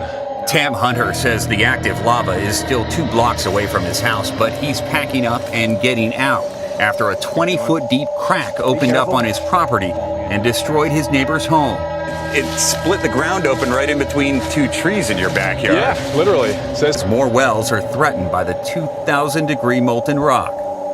And the concern is not just the danger with the lava here, but also these gases. You can see the smoke coming off this flow here as it crosses over the asphalt on this road. So authorities are keeping a close eye on the wind conditions and which directions they're going. They're concerned about VOG, or volcanic fog, that could blow across the islands. Now, in new developments in the Kilauea eruption, lava flows picking up speed, destroying several more homes and triggering a new round of evacuations as the long-term impact on tourism becomes painfully clear. ABC's Marcia Gonzalez is in Hawaii with the latest. This explosive geyser sending mounds of molten destruction surging down neighborhood streets, sparking new evacuations. The lava is moving a lot quicker than it was earlier today. And so it's a dangerous situation, so you're saying we've got to get out of here? We definitely got to get out of here, please. We all want to be in the first responders' way. Those first responders going door to door, ordering residents to leave. Homes will get destroyed tonight. 10 more homes destroyed overnight. In all, now more than 50 have been consumed by lava. Just on the other side of this mailbox, we keep hearing loud booms as it consumes yet another house. And those red-hot rivers spilling onto this geothermal plant, overtaking 2 wells. But officials say it hasn't triggered toxic gas emissions as some feared. Weeks of eruptions now hitting the state's bottom line. Tourist bookings down as much as 50% according to estimates, even though the lava flow impacts only 1% of Hawaii's Big Island. And with new fissures still opening and old ones quieting down only to erupt again, geologists say this volcanic emergency here shows no signs of stopping. The amount of sulfur dioxide that's in the atmosphere is about maybe 4 times greater than what people have been dealing with. And they're dealing with this relentless destruction. The ongoing flow from these fissures creating these huge fields of now hardened lava that's flowing into backyards and threatening to cover even more roadways. That molten glow inching those mounds forward, while those powerful lava flows force more emergency evacuations. What will it take to get you to leave? Lava come down the street, I guess. 2 weeks after we met Alan Bertram, that is exactly what happened. Rescuers this weekend forced to pull him to safety. Just started coming down the road like a river. I'm lucky to be alive. His is one of more than 40 houses destroyed, and tonight the military says they're prepared for the possibility of mass evacuations.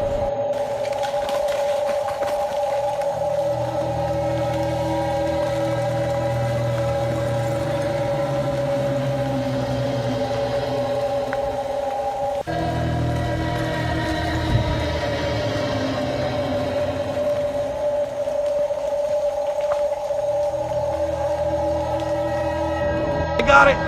Oh my god, it's so sick! Oh, tornadoes! Oh my god, it's going!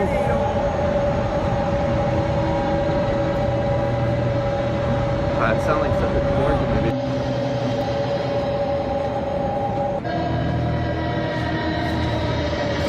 I think it might have calmed down, or it's behind the smoke. I can still hear it. It's still going back there. Yeah. All right, I'm gonna do some HD from up here.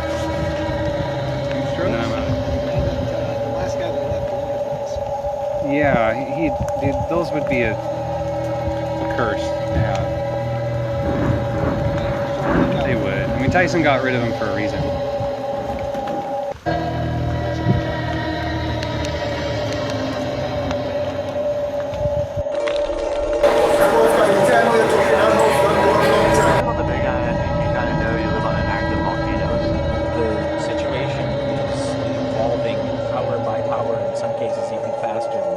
Fish is opening up. Let's go. People are losing their homes. They're losing their livelihoods. When you know everybody on this road, they're like a family, you know. Inside the evacuation zone, molten rock advancing, an utterly unstoppable force. So we've just come down into the Leilani Estates area and happened across this incredible scene. Lava creeping down the road, burning up property and trees as it comes into contact. Some residents have come to take risks and to marvel. But for others, this is an awful moment. The expanded fissure, the heat and pressure from the lava changing the ground below our feet. It's right over here. Man, that ground is soft. Okay. Yeah, there's some soft. That was weird. I think it would be advisable not to go beyond here. It is an eerie sight. Huge cracks have opened up in the ground, sulfur dioxide pouring out, killing the vegetation around it. For good reason, most of the residents who live here have evacuated. They return to check on their property and somehow are pragmatic. There she blows. That was a kind of explosion.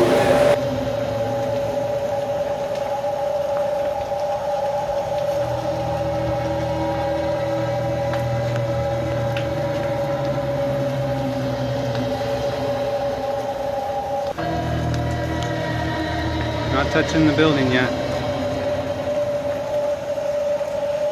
They took their last picture of their home before they ran.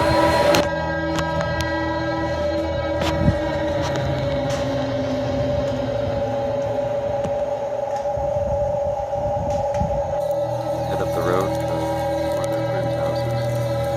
We gotta do this pretty quick because it is hot.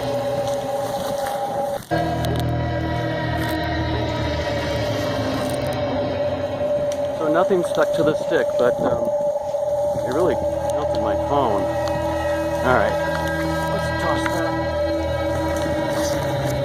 See if we can watch how fast it goes. I gotta go get my walking stick.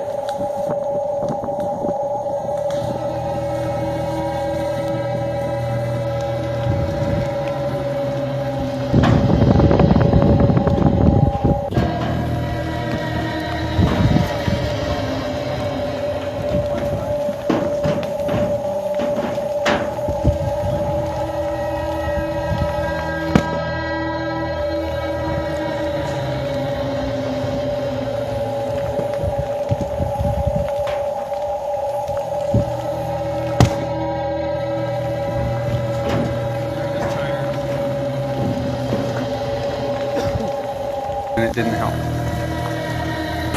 Wasn't it that horrible? Yes. But what was even worse was the one that took place in Guatemala. By the time I tied this up Friday, I put 70 people, more than 70 people. We now know it's more than 109. So between then to now, 109. With 200 still missing, presumably dead, because they are buried under the lava flow. Now the difference in Guatemala is the lava flow was much more faster. So you will see big thick smoke coming up as the lava is moving. You see where the smoke is. It so happened that this was a terrible one. People died being roasted in their homes, both buried in their home and cooked in their home, literally. This was in Guatemala. Right now, the volcano has started reacting again, then another one started again. And they're expecting it to get worse. So what we are just seeing are signs of the end. They just keep getting worse and worse and not better. But it is a warning for us. What do you say? Yes. Yes, my dear. While you're speaking about that this morning, they had a breaking news where they were monitoring some volcanic activity taking place in one of the volcanoes in Hawaii. And what they were saying, the way in which the lava was operating, if that volcano erupts, it will wipe out the entire of Manhattan. And that's in America. Yeah, but when we saw the whole island, there was a big volcano in the midst there. That has now started acting up. And it will destroy the whole island. So the whole of the big island will have to be evacuated with more than 3 million or 4 million, how much people are there. But the point about it is, it's only getting worse for the islands there, not getting any better. And by the way, always remember the poisonous fume, sulfur dioxide, which comes from the inside of your lungs, is in the air. And people are breathing in these gases which get you sick in the long run. So trouble is still coming for them. We wouldn't like that to happen to us, amen? So we show them sympathy, but let us look at this as a sign of the end. Watch this.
Brethren, did you see that? Unfortunately, I was not able to to give you all the videos of people running as the volcano is training them behind. But not everybody who ran escaped, because it overtook them. It was swift moving lava, and they fell where they ran. But what we are being told, even though so much villages were buried, and over 200 is still missing, buried, presumed dead under the lava, we're told had it happened in the night, much more people would have died. But as the explosion started, people started running for their lives. Some was taken on the road, and some escaped. And this is the kind of signs that we are looking at here. Signs of the day of the Lord. So now, before we start, let us just look at some scriptures that show us a little more on the day of the Lord. Turn to Isaiah chapter 2.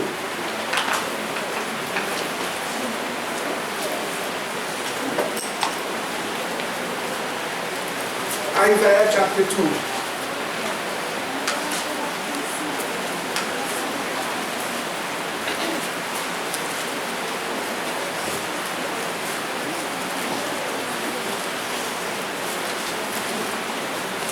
To 21. 12 to 21. Is it found? You read from verse 12. Observe. For the day of Yahweh of hosts shall be upon everyone that is what? And upon everyone that is what? Lifted up. And he shall be what? Brought low. This is why we show in the light of correction.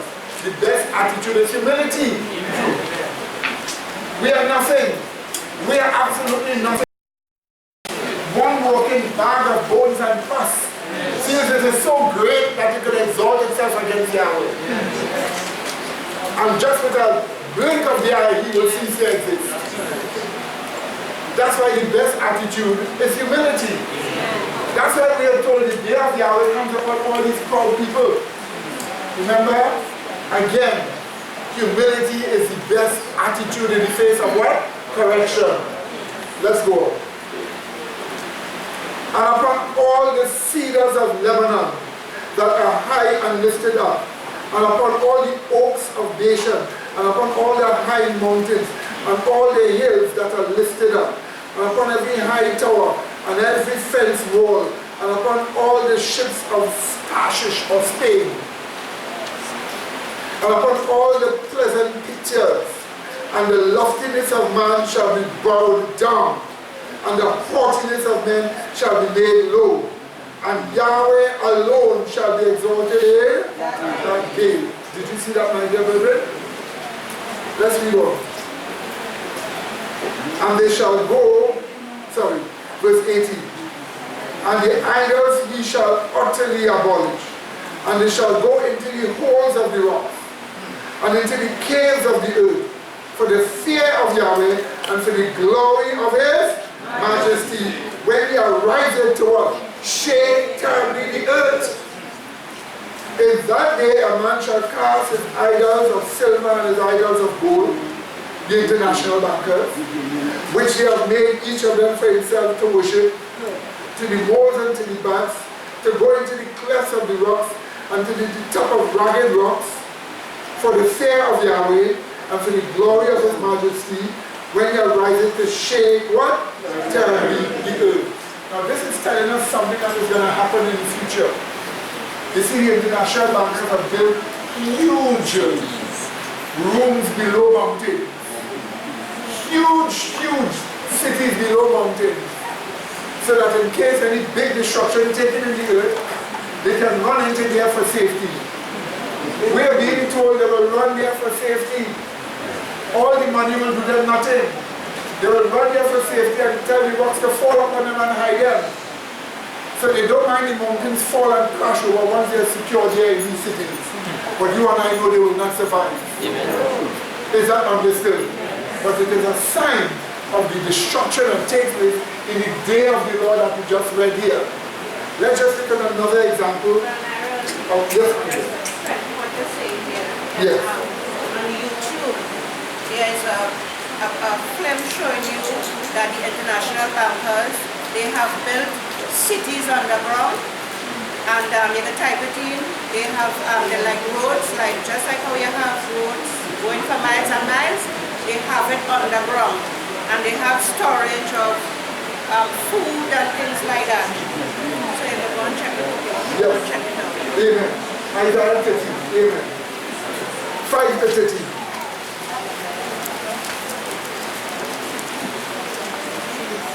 Is it all? Isaiah 13, 5 to 13.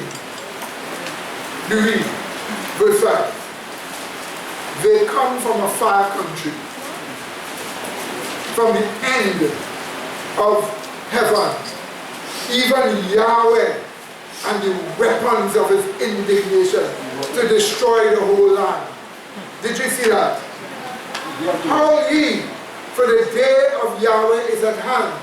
It shall come as a destruction from the Lord Almighty. Therefore shall all hands be faint, and every man's heart shall melt, and they shall be afraid. Pangs and sorrow shall take hold of them. They shall be in pain as a woman that travaileth. They shall be amazed one at another. Their faces shall be as what? Flames.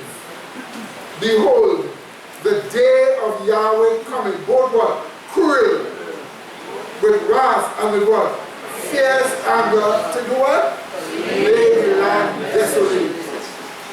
For the stars of heaven, and he shall destroy the sinners thereof what? Out of it. For the stars of heaven and the constellation thereof shall not give their light. The sun shall be darkened in his going forth, and the moon shall not cause her light to shine. And I will punish the world for their evil, and the wicked for their iniquity. And I will cause the arrogancy of the proud to cease. There's the pride again. The pride that God has to deal with. And I will lay low the haughtiness of the terrible. Now watch how much people die. I will make a man more precious than what? Fine gold, even a man than the golden wedge of what? Ophir. Therefore I will shake the heaven, and the earth shall be moved out of her place in the wrath of Yahweh of hosts, and in the day of his what? Yes. Anger. Did you see that, my dear brethren? So here, when you are telling people about destruction to come, what are you calling it? The day of Yahweh, or the day of the Lord, when destruction is to come. Now, I know I have read these things in the Old Testament. Let's find it in the New Testament. 2 Peter.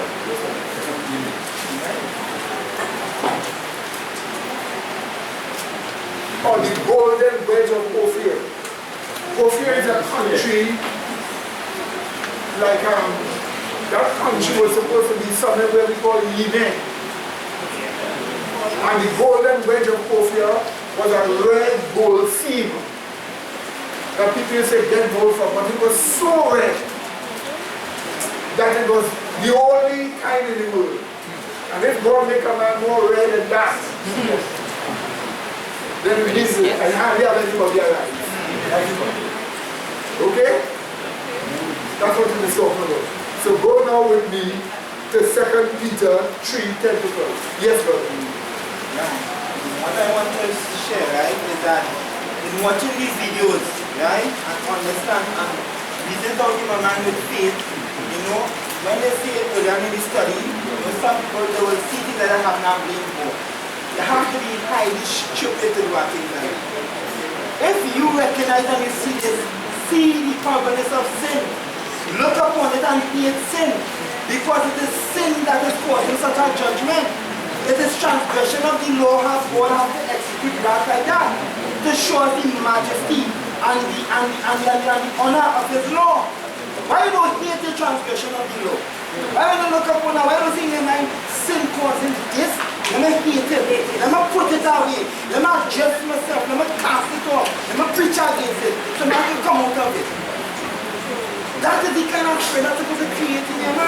Humility is the right attitude. That's why the Bible addresses dealing with the proud, arrogant people, haughty people, lifted up people.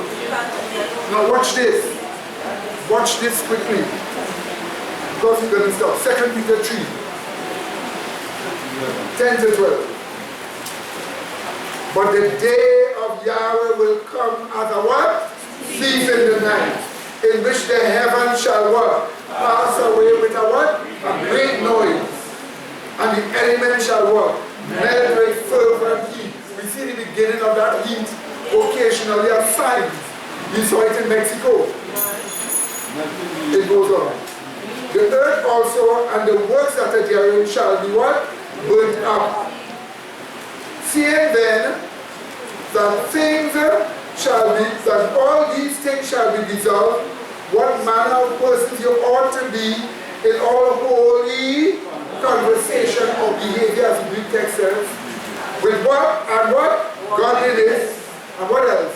Looking for and what? Hasting unto the what? The coming of the day of God, wherein the heavens being on fire shall be what? Dissolved, and the elements shall what? Melt with fervent heat. So here you have the second witness of the New Testament telling you about the day of the Lord, or the day of Yahweh, the day of God, the day of wrath, and it shows terrible destruction is coming. So now you know that. You're seeing signs of it coming. Lift up your voice like a what? Trumpet, and warn people of their sins. Amen, brethren? Do you get that? Now let us just see the day of Yahweh is identified not as a single day, but as a year. Let's see that.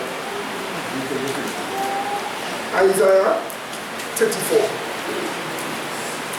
verse 8. 34, verse 8.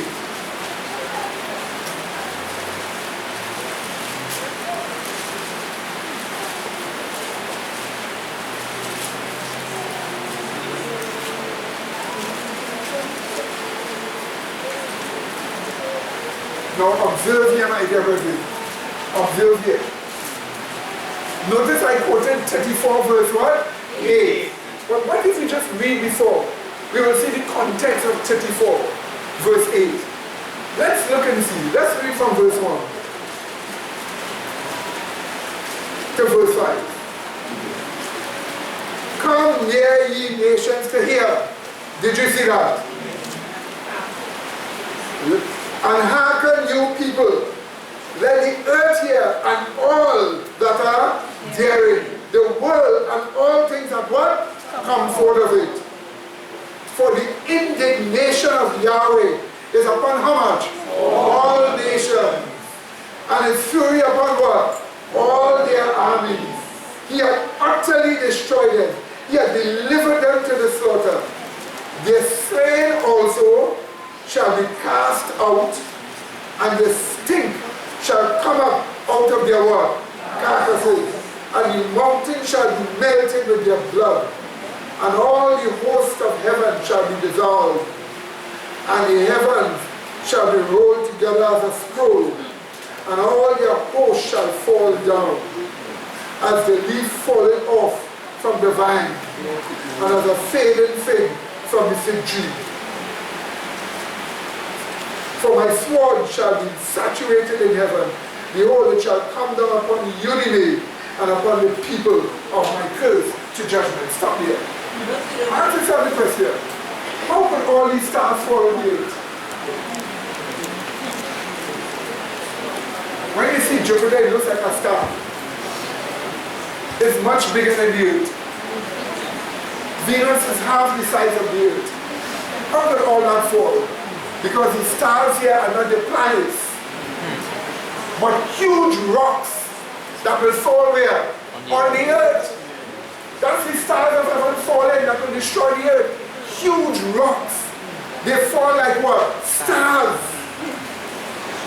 And that's what we're being told here. But notice we're told the heavens depart as a scroll. Do you know what will cause? If you look up to the sky, you will see and when you look up, you will see the atmosphere just moving like that so slowly. That means the very atmosphere itself is being burnt up. The nitrogen, the oxygen, all of that in the air is being burnt up. That's why it looks like scroll, like it is scrolling. We are actually being told about global destruction taking place here. And it is the fury of God upon all the nations, his anger, his wrath upon all the nations, called the day of his wrath, or the day of Yahweh. But now that you read that, what is that talking about? And how long is the time duration? Verse 8 tells you. For it is what? The day of Yahweh's what? Vengeance. And the what? The year of recompenses for the what? Controversy of Zion. Did you see that, my dear brother? There was a controversy over the church, Zion. God is going to recompense or pay them back for the controversy over the church.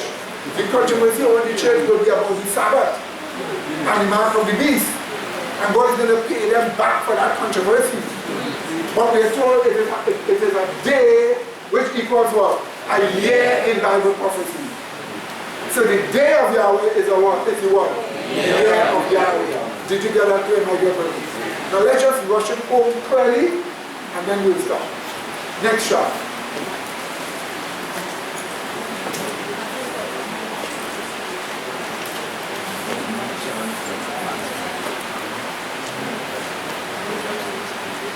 Wow.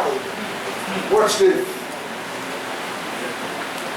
You see, my dear brother, the day of Yahweh is the day of battle and war, your Bible tells you. It is called the time of trouble in the Bible. It is called the year of the plagues. So the year of the plagues. So the day equals the what? The year of the plagues. Watch this now. This year of the plagues is called the day of God's fierce anger or wrath. You will see that in your Bible. The year of the plagues is the 7 last plagues that end with the second coming of Jesus, when he heavens depart as a school. This is a complete understanding of what the day of Yahweh, the day of the Lord is all about from your Bible. So what we're going to do, we're going to look at 3 scriptures that sustain this to help you understand better. So if you're going to preach about the 7 last plagues coming on you, what are you preaching about?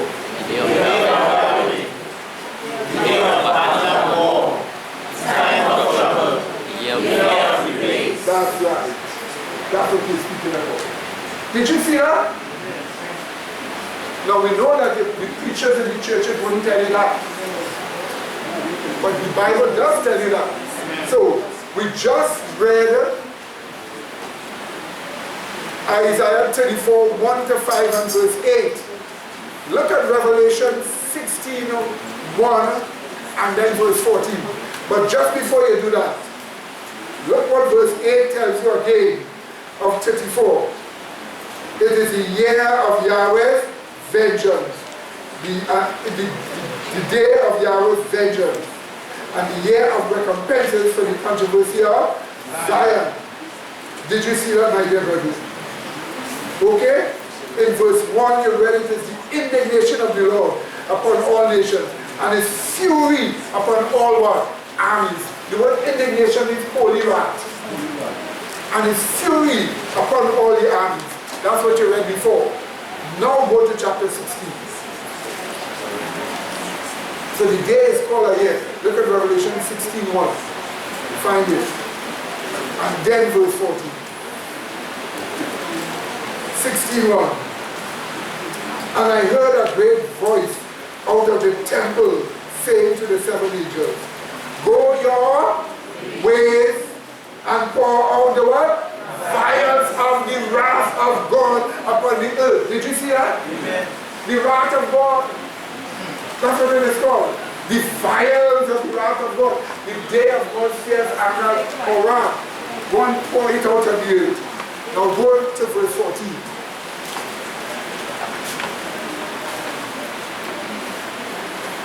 For they are spirits of devils, working miracles, which go forth unto the kings of the earth and of the whole world, to gather them for the what? battle of the world, the great day of Yahweh Almighty, of God Almighty. Did you see that? So we are being told there will be powers on the earth that will be preparing the earth to fight against the year of the plagues. God in the year of the plagues. That's what they are doing. Kill clean spirits and so on. When we talk about the battle of the great day of what? The Lord Almighty. So notice again, the fierce wrath of God is called the battle of the great day of God Almighty. So the day of battle and war. That's what we have been told. Now, pray tell me, what falls or what happens on the great day of God Almighty, the year of the plagues? If that is the case, at least we can identify one of the plagues falling in a period that is called the year of battle and war for God. Job. Turn to Job 38, 22 and 22.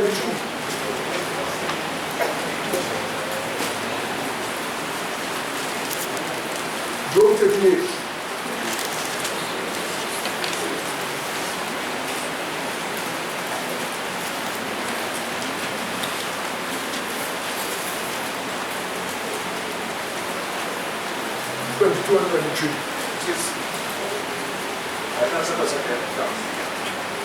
Seeing that children have these kind of people, right, and really ridiculous, would you say Trinidad is a more blessed place because they haven't got it yet, or because the volcano, it's another place? Would you say Trinidad is a blessed place and a blessed people because Trinidad haven't got nothing yet? But in answering you, you don't say blessed people. Because all kind of crimes going on in this country. You talk about kidnapping, you talk about child rape going on here, you talk about stealing, corporate stealing, you talk about land stealing. Let me tell you something.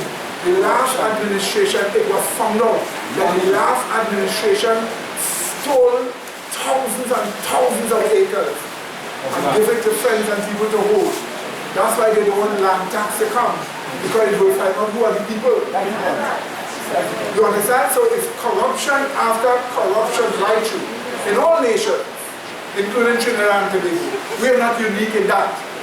But what makes this place different is the truth. The gospel that we have, the truth of the gospel. That is the only thing that makes a land blessed, having the truth. That's the reason, my brother, you have to preach the truth and warn people. Okay? But nevertheless, destruction is still coming here because people are yielding to it. And now you want to bring sodomy here and bring even a faster curse on all of us. Sister?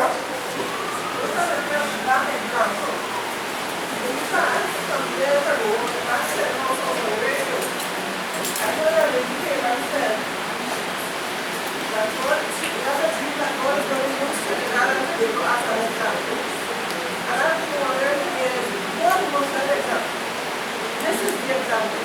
This church, this water, and all the things that you can say is exactly example to just talk about before. This church is important in the world right now. Amen. Amen. Amen. Sister, if you knew what you were saying fully, that is true. Now let's just read again. Job 38. Notice this. Hast thou entered into the treasures of the snow? Question. Or hast thou seen the treasures of the hail? Job 38:22. Notice hail is falling all over the place. Baseball size hail destroyed thousands of places in Texas. And now we have Slovenia and Macedonia. The same thing happened. So what is asking? Have you entered into the treasures of the hail? Hear what he tells us. Which I have reserved against the what? Time of trouble. Did you see that? Against the what? The day of battle and war. Did you see that? So the hail must fall during the time of trouble or the day of battle and war, which is a year. Could we find that year fallen in the Bible? Go back to chapter 16 of Revelation.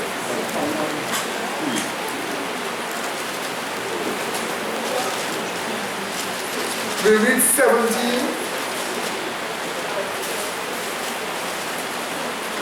and then 20 and 21. 17 and then 20 and 21. 17. And the seventh angel poured out his vial where? Into the air. And there came a great voice out of the temple of heaven from the throne, saying what? It is done. Now go to what happens on the 7 vials.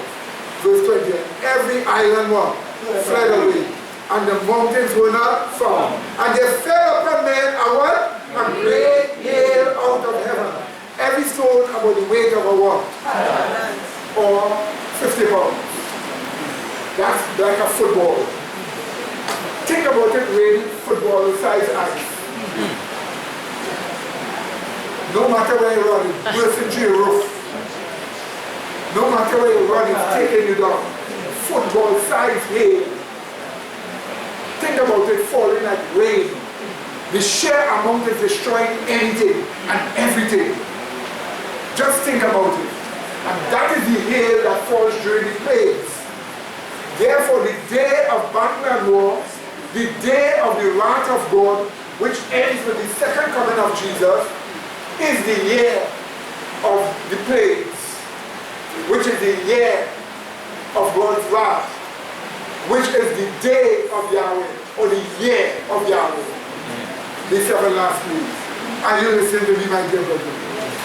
And this is the reason why you need to prepare for the end, because it is swiftly coming. Now here is what happened.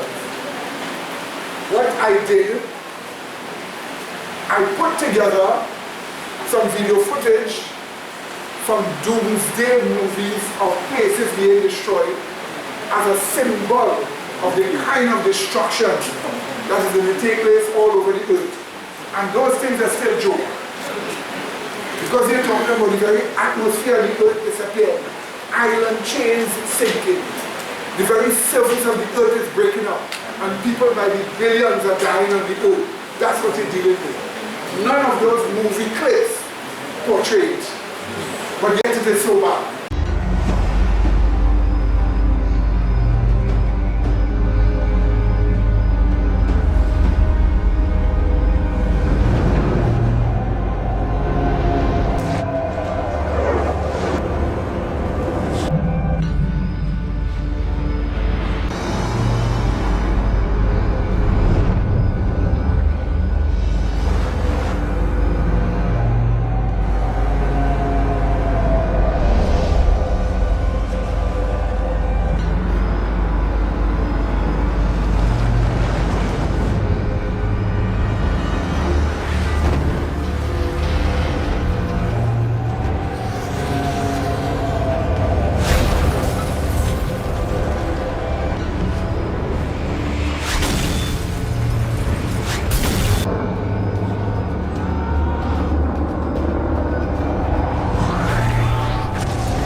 This is the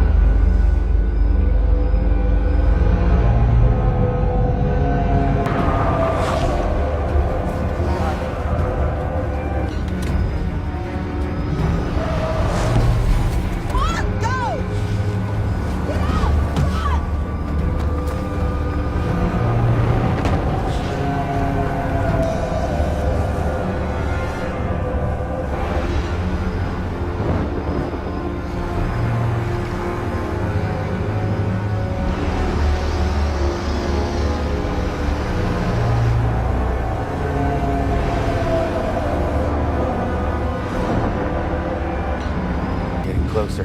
Move it.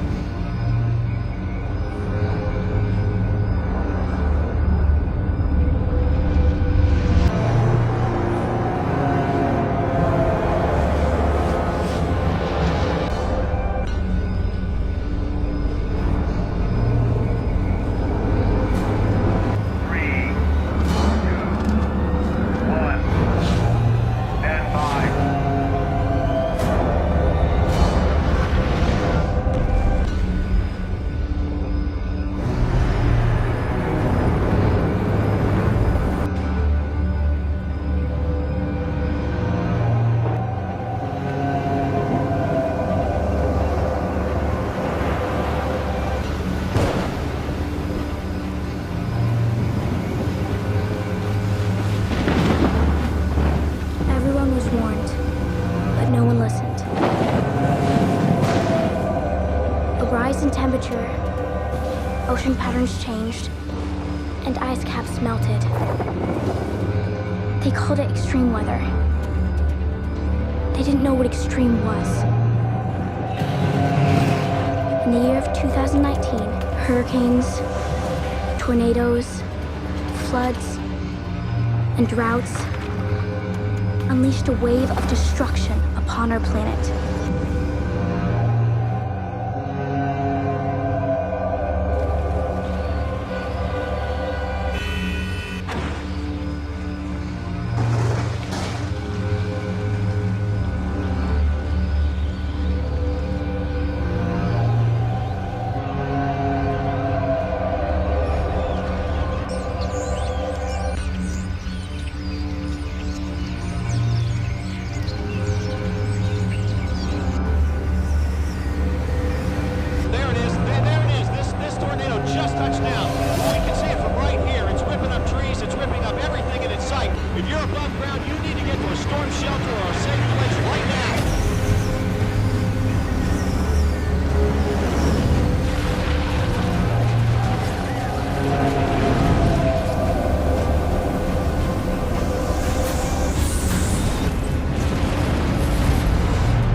have an emergency.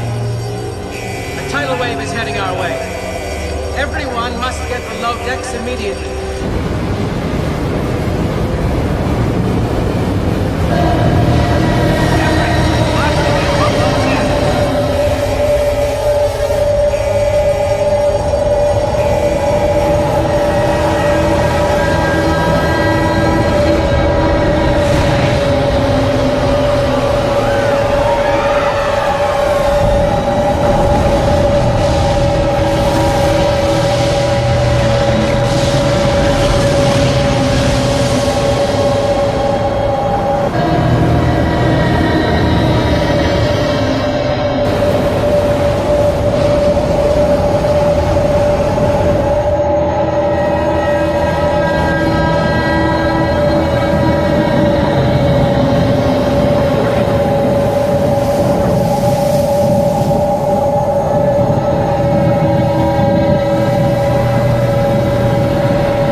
Let's just look at this final chapter.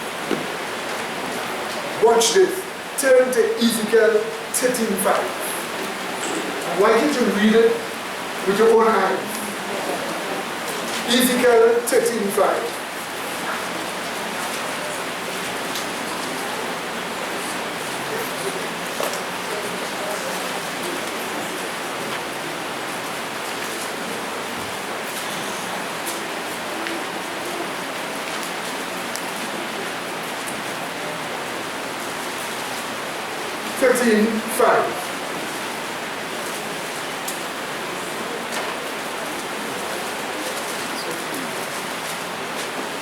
Tell me when you found it. You know why? Because I love that particular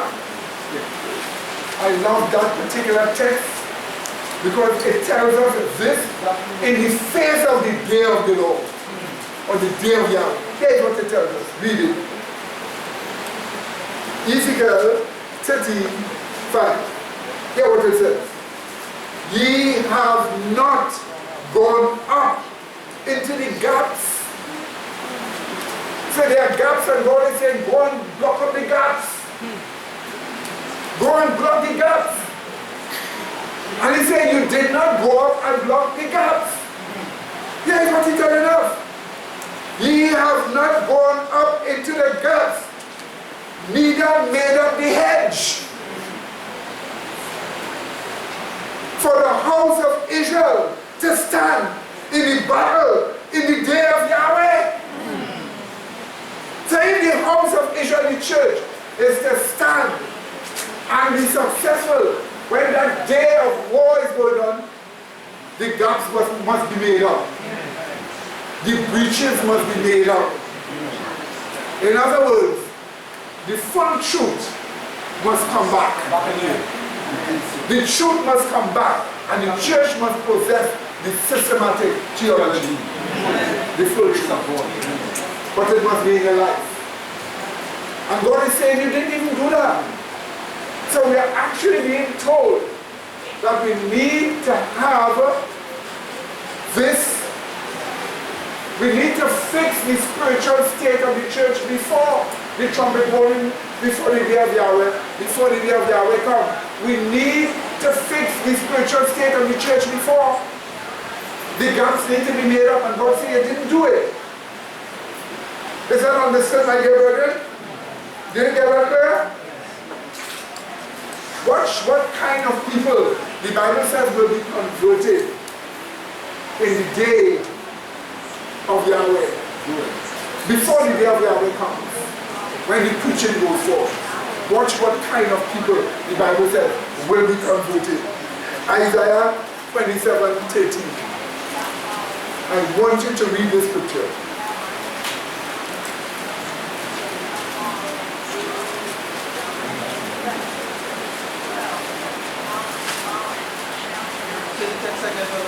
Isaiah 27:13.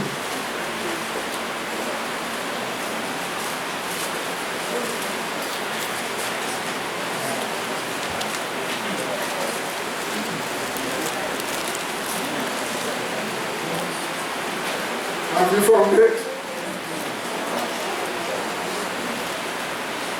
You read.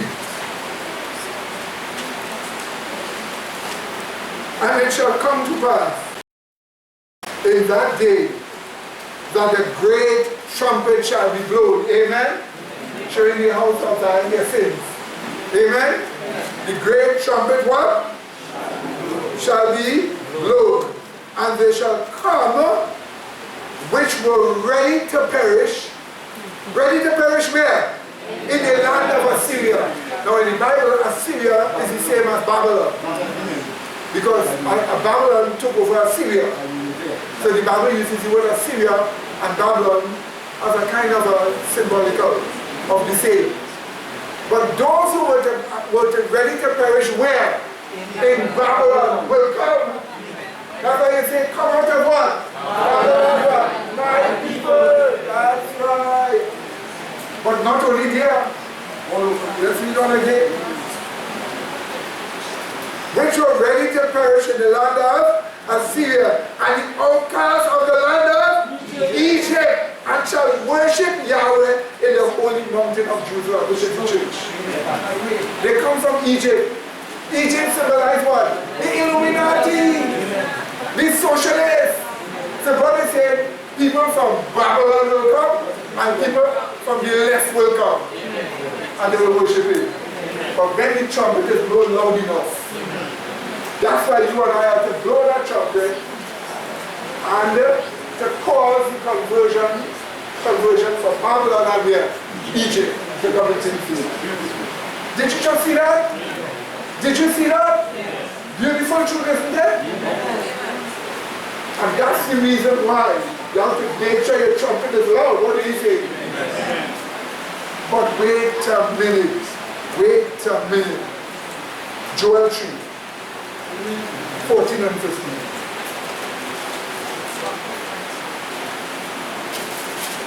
The Bible tells you when you are preaching this trumpet, billions of people will reach into a certain mental psychological state to decide if they will follow or not. That's what the Bible tells you. Millions of people all over the earth will reach that stage. That's why you have to blow your trumpet. That's why you have to warn them in the light of the fact that the day of Yahweh is coming. That's why you have to warn them.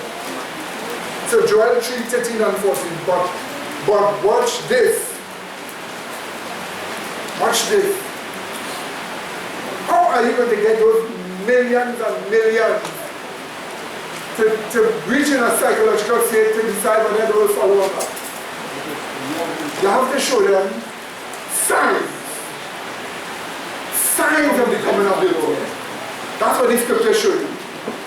But that signs, they say that signs are happening because men are wicked. So you have to show, look at these signs because men are wicked. So the day of the Lord is coming. Repent. And we're told millions and millions will be in a state to decide whether they want to change or not. Let's read verse 13.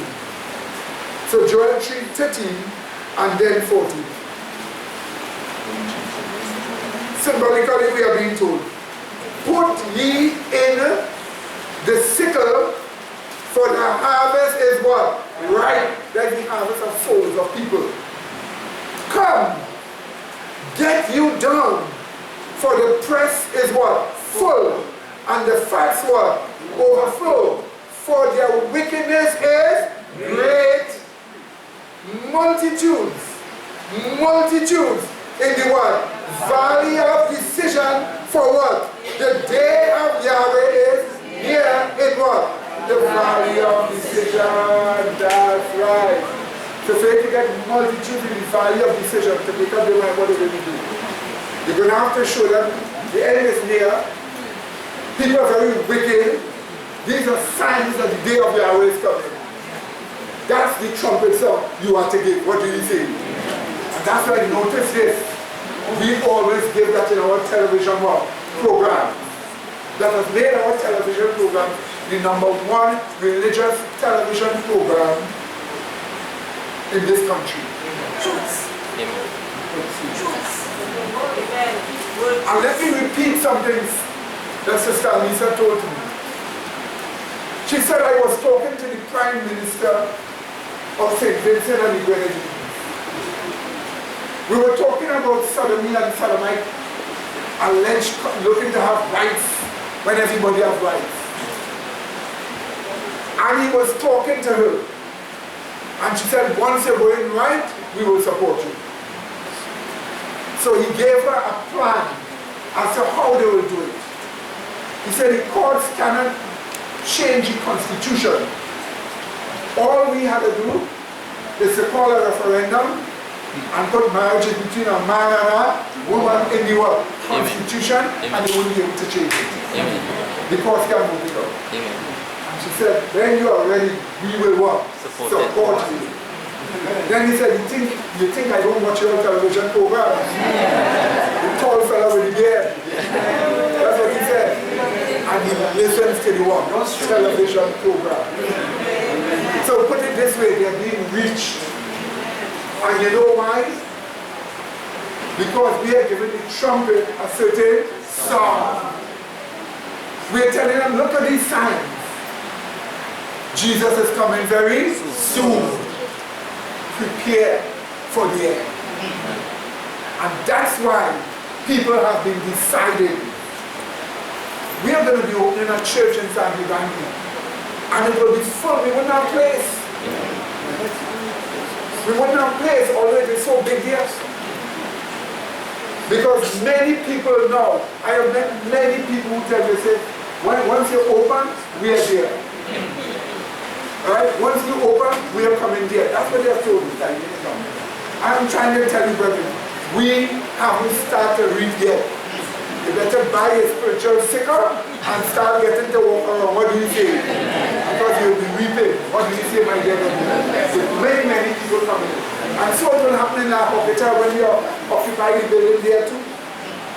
When you occupy the building, it will be so packed. Because multitudes will be made to come in the valley of what? Decision.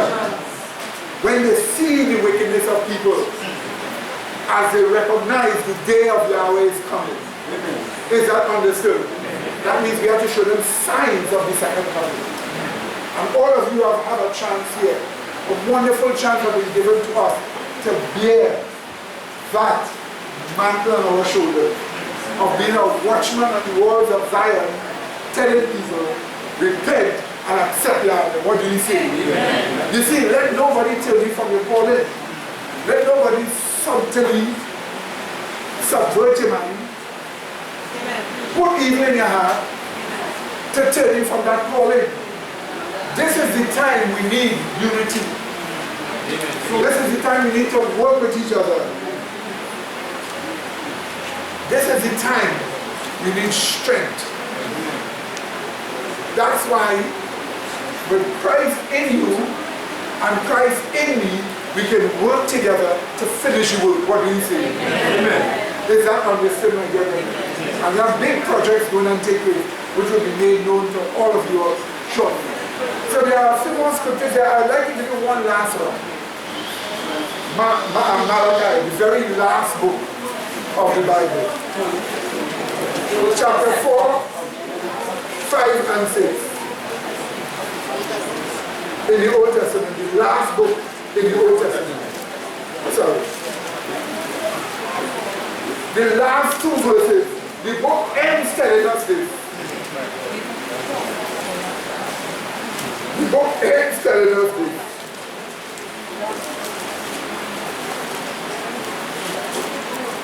Watch this. Read carefully. Read between the lines. Let's read. We read. Behold, I will send Elijah the prophet.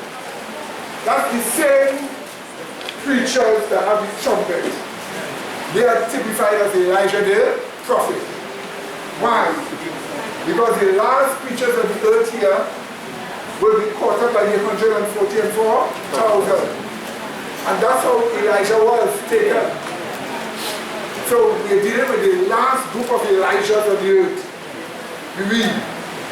Behold, I send you Elijah the prophet before the coming of the great and dreadful day of Yahweh. So the day of Yahweh, that dreadful day is coming. And before that, you have a group of people there like Elijah. What is their work? Watch the signal identification of their work here. Verse 6. And he shall turn the hearts of the fathers to the children, and the heart of the children to their fathers, lest I come and smite the earth with a curse. Why not your mothers also? Children just only rebel against their fathers, they rebel against their mothers. But the reason why God speaks about fathers is because fatherhood is being destroyed in the last days. It is being destroyed by feminism. It is being destroyed by sodomite marriages. It is being destroyed by gender force, which is effeminizing boys. Right now they have schools taking up certain curriculum to make the boys become like women in their behavior. So in other words, they remove fathers out of the picture. Fathers are the abusive ones. Fathers are the ones doing the violence only. Fathers are the ones that don't mind the home. Fathers are the bad ones. Patriarchy is just looking to beat and to subdue and feel their power over women. So they spell it out in a way to make a hate man. To make a hate marriage between male and female. And then they give it to empower women, empowerment of women. Part of the empowerment is you, when you're bind together, you have more power than them. So do you know what they say? They say to you, that being the case, I'm coming to you right now, they say to you, that being the case, men are evil and women somehow are good. As women. And as a result of that, they are destroying the image of men. But Elijah will come and turn the children's heart back to their fathers. Is that understood? In other words, it will expose and destroy what? Feminism, what else? Sodomy, what else? All the gender forces. Remember they already pontificate for a school in Britain and ban the boys from wearing pants and tell them that they come to school wearing skirts. And they already told them during all sports you are never ever again as boys from this day onwards to wear pants. In all sports events, you are never ever again as boys to wear pants. From this day onwards, you wear a kind of skirt for sports. And apart from that, don't come to the school in pants, come in schools. We're trying to be, let me quote the school authority, we're trying to be gender neutral.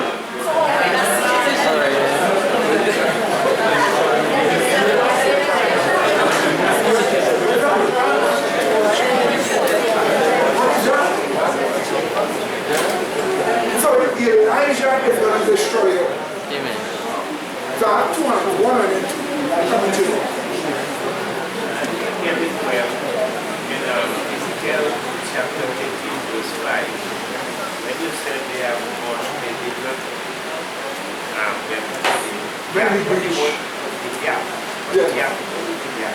gap is a gap in truth, a breach in truth. Isaiah 58 identifies the breach as the missing truth of the 7th day Sabbath. Isaiah 58 identifies that as a breach. And if that is the case, the law as the standard of judgment will be also part of that breach. And we're told they have to make that breach, which means they have to bring back the full truth. The hour of his judgment is come. That is systematic church. My God. So this hand and then this book. Hey, brother, I think I told you about, I don't know, told him, right? About the guy. I met this sodomy guy. His name is Saucy. I saw him in a Rima. I'm saying him. We got into the same taxi. So he was saying, but I didn't make out the person. He was saying, you all know me, right? So I said, no. He said, look at my face. He said, I'm Kevin Darlington. He told us in the car that he's no longer in sodomy. And he said that if the he's under conviction, by the way. And he said, well, if they bring that in Trinidad, it will destroy Trinidad, and you want people to keep their children safe. So he told me when I go back to church, tell the people with children to keep the children safe. Because sodomy is where they interfere with a lot of children, they interfere with a lot of boys. And he said how he became like that is a Catholic priest that interfered with him, caused him to become like that. And you know, he was in this promiscuous life until a friend told him he must read his Bible, and he started reading his Bible. He did not have on this elaborate clothing, woman clothing, but he had on, his hair was cut, he had on a shirt and a pants. And he said, well, I have a girlfriend now. But anyway, I gave him my number, and he said, well, he didn't have a phone at the time, a number. So I said, well, oh, by the way, he told me that the sodomite organization in Trinidad is seeking to kill him because he told them that he no longer like that. They told him that they want to kill him because they're telling him he's not supposed to change. Once you're like that, you're always like that. And he giving them a bad name. So it's him and another person who convert their lives, and they are hunting them down right now to kill them, he said. So his life is under threat. And he said the police knows about it. So he said all that is false, where they're telling you you can't change and you can't change. He said all that is lies. Right? So I'm just saying that, you know, when you see man, you may not take him out, but you know, as Christians, don't pass him straight. If you make him out, you know, and give him the word as I did. You know? Brother, so much about being victims. Yeah. Now let's parade they are the victims under persecution, and they are a violent lot. Remember Alexander the Great knew that Solomon was violent. So the 10,000 soldiers that he had, that make him conquer from China to India, from Europe to Africa, were all Sodomites, including he himself. Okay, speaking about what you just said there about Elijah, last week, this is why I make a statement. This is quite long, but I read the last paragraph in Sabbath School Board Girls. Yes. In the time of well-nigh universal apostasy, God called upon his messengers to proclaim his law in the spirit and power of Elijah. As John the Baptist, in preparing a people for Christ's first advent, called their attention to the 10 Commandments, so we are to give with no uncertain message for God and fear God and give glory to him for the hour of his judgment is come. With the earnestness that characterized Elijah the prophet and John the Baptist, we are to strive to be ready for Christ's second advent. Amen. Wonderful conclusion. Amen. Amen. Brother. Recently spread presence, yes. No, I just want to add to what the sister was saying here just now, because I know so personally, because Kevin Darlington is his name here, and he used to stay by my mother. My mother used to take care of him at one point in time, and you know, from time to time I would be talking to him about caring about himself in that particular way, and coming out of that because it is wrong, right? And I just want to thank God for the fact that he has made the transition, you know, because I know what I said to him, you know, paid off. And not only that, just recently he visited my home and I happened to be there. And you know, and he was speaking to my mother, and he turned around and he told me, he said, you know, I'm not dressing up like a woman and thing again. I said, well, that is very good. I heard about all of that, and I said, I just want you to continue to keep on the right path. And he said to me also, just the same thing the sister mentioned there, that he really want to go back to church.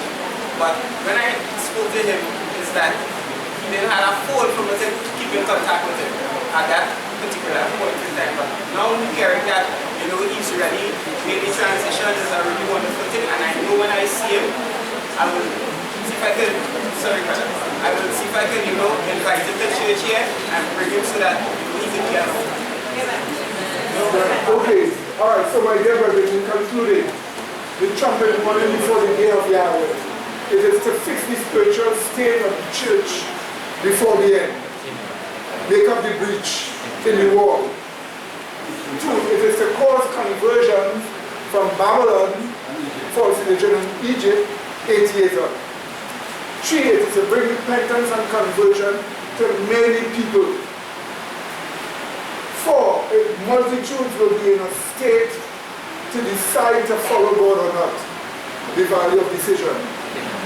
finally, it will expose, the trumpet is to expose feminism, sodomy, and general gender forces that turn people away from fatherhood. So the final work that is to be done in blowing that trumpet is to warn people. And you are called to warn people to make sure they get away from all these wrongs. But you have to be honest. You have to be sincere. You have to dedicate yourself to the cause of God.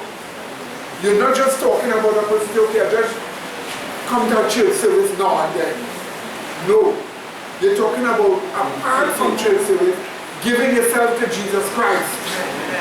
Let him become your true ruler, changing your life. Let him change you, let him justify you, make you righteous. That you live walking in obedience to his total law, to all his commandments. We have a work to do, and our work is to make sure people are saved for the second coming of Jesus. And in that work we have to do, we must make sure we carry the full truth and nothing but the truth. And that we lift up our voice as a trumpet and show people they are saved. It's not of the statement yet. So, please let us know. Okay, brethren, after such a wonderful study, we would expect some wonderful singing. Amen? Alright, so the number is number 541 in the old and number 213 in the new. 541 in the old, 213 in the new. Okay, Sister Asha. Lift up the trumpet and loud let it ring. Jesus is coming again. So after 4. After 4, 3, 4. Lift up the trumpet and loud let it ring. Jesus is coming again. Jesus is coming again. Share up the pilgrims, be joyful and sing. Pilgrims, be joyful and sing. Jesus is coming again. Jesus is coming again. Coming again, coming again. Coming again. Coming again. Jesus is coming again. Jesus is coming again. Echo in hilltops, proclaim it. Echo in hilltops, proclaim it, declare. Jesus is coming again. Jesus is coming again. Coming in glory. Coming in glory, the Lamb that was slain. Jesus is coming again. Jesus is coming again. Coming again, coming again. Coming again. Coming again. Jesus is coming again. Jesus is coming again. Someday old ocean in each Someday old ocean in each mighty way. Jesus is coming again. Jesus is coming again. Wake on the sands of the shores Wake on the sands of the shores that he laid. Jesus is coming again. Jesus is coming again. Coming again, coming again. Coming again. Coming again. Jesus is coming again. Jesus is coming again. Events of earth tell a vast wandering Events throng. of earth, the vast wandering throng. Jesus is coming again. Jesus is coming again. Tempests and whirlwinds. Tempest and whirlwinds and temporal. Jesus is coming again.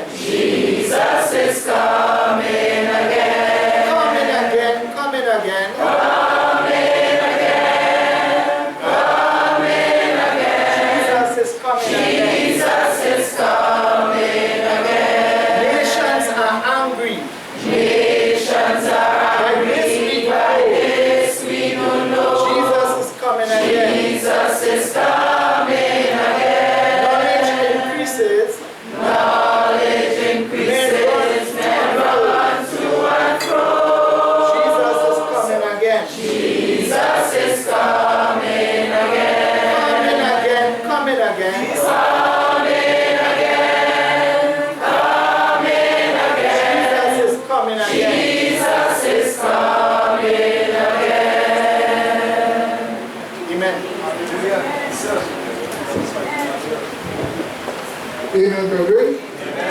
And as again, we often tell you, my dear brethren, don't worry. Don't find yourself discouraged. If even if you make serious mistakes, you're in the land of the living, and you can get up again. What do you say?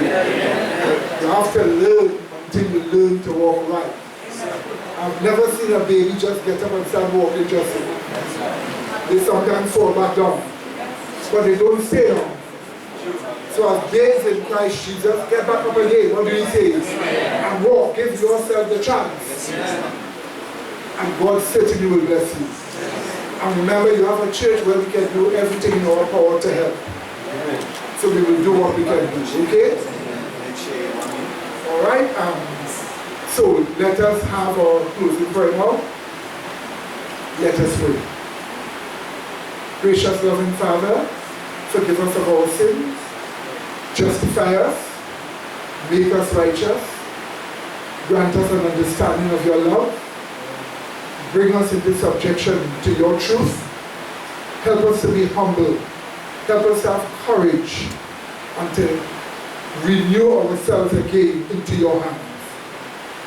And so we thank you very much for hearing us and blessing us through the truth of Jesus Christ, the plan of salvation. Amen.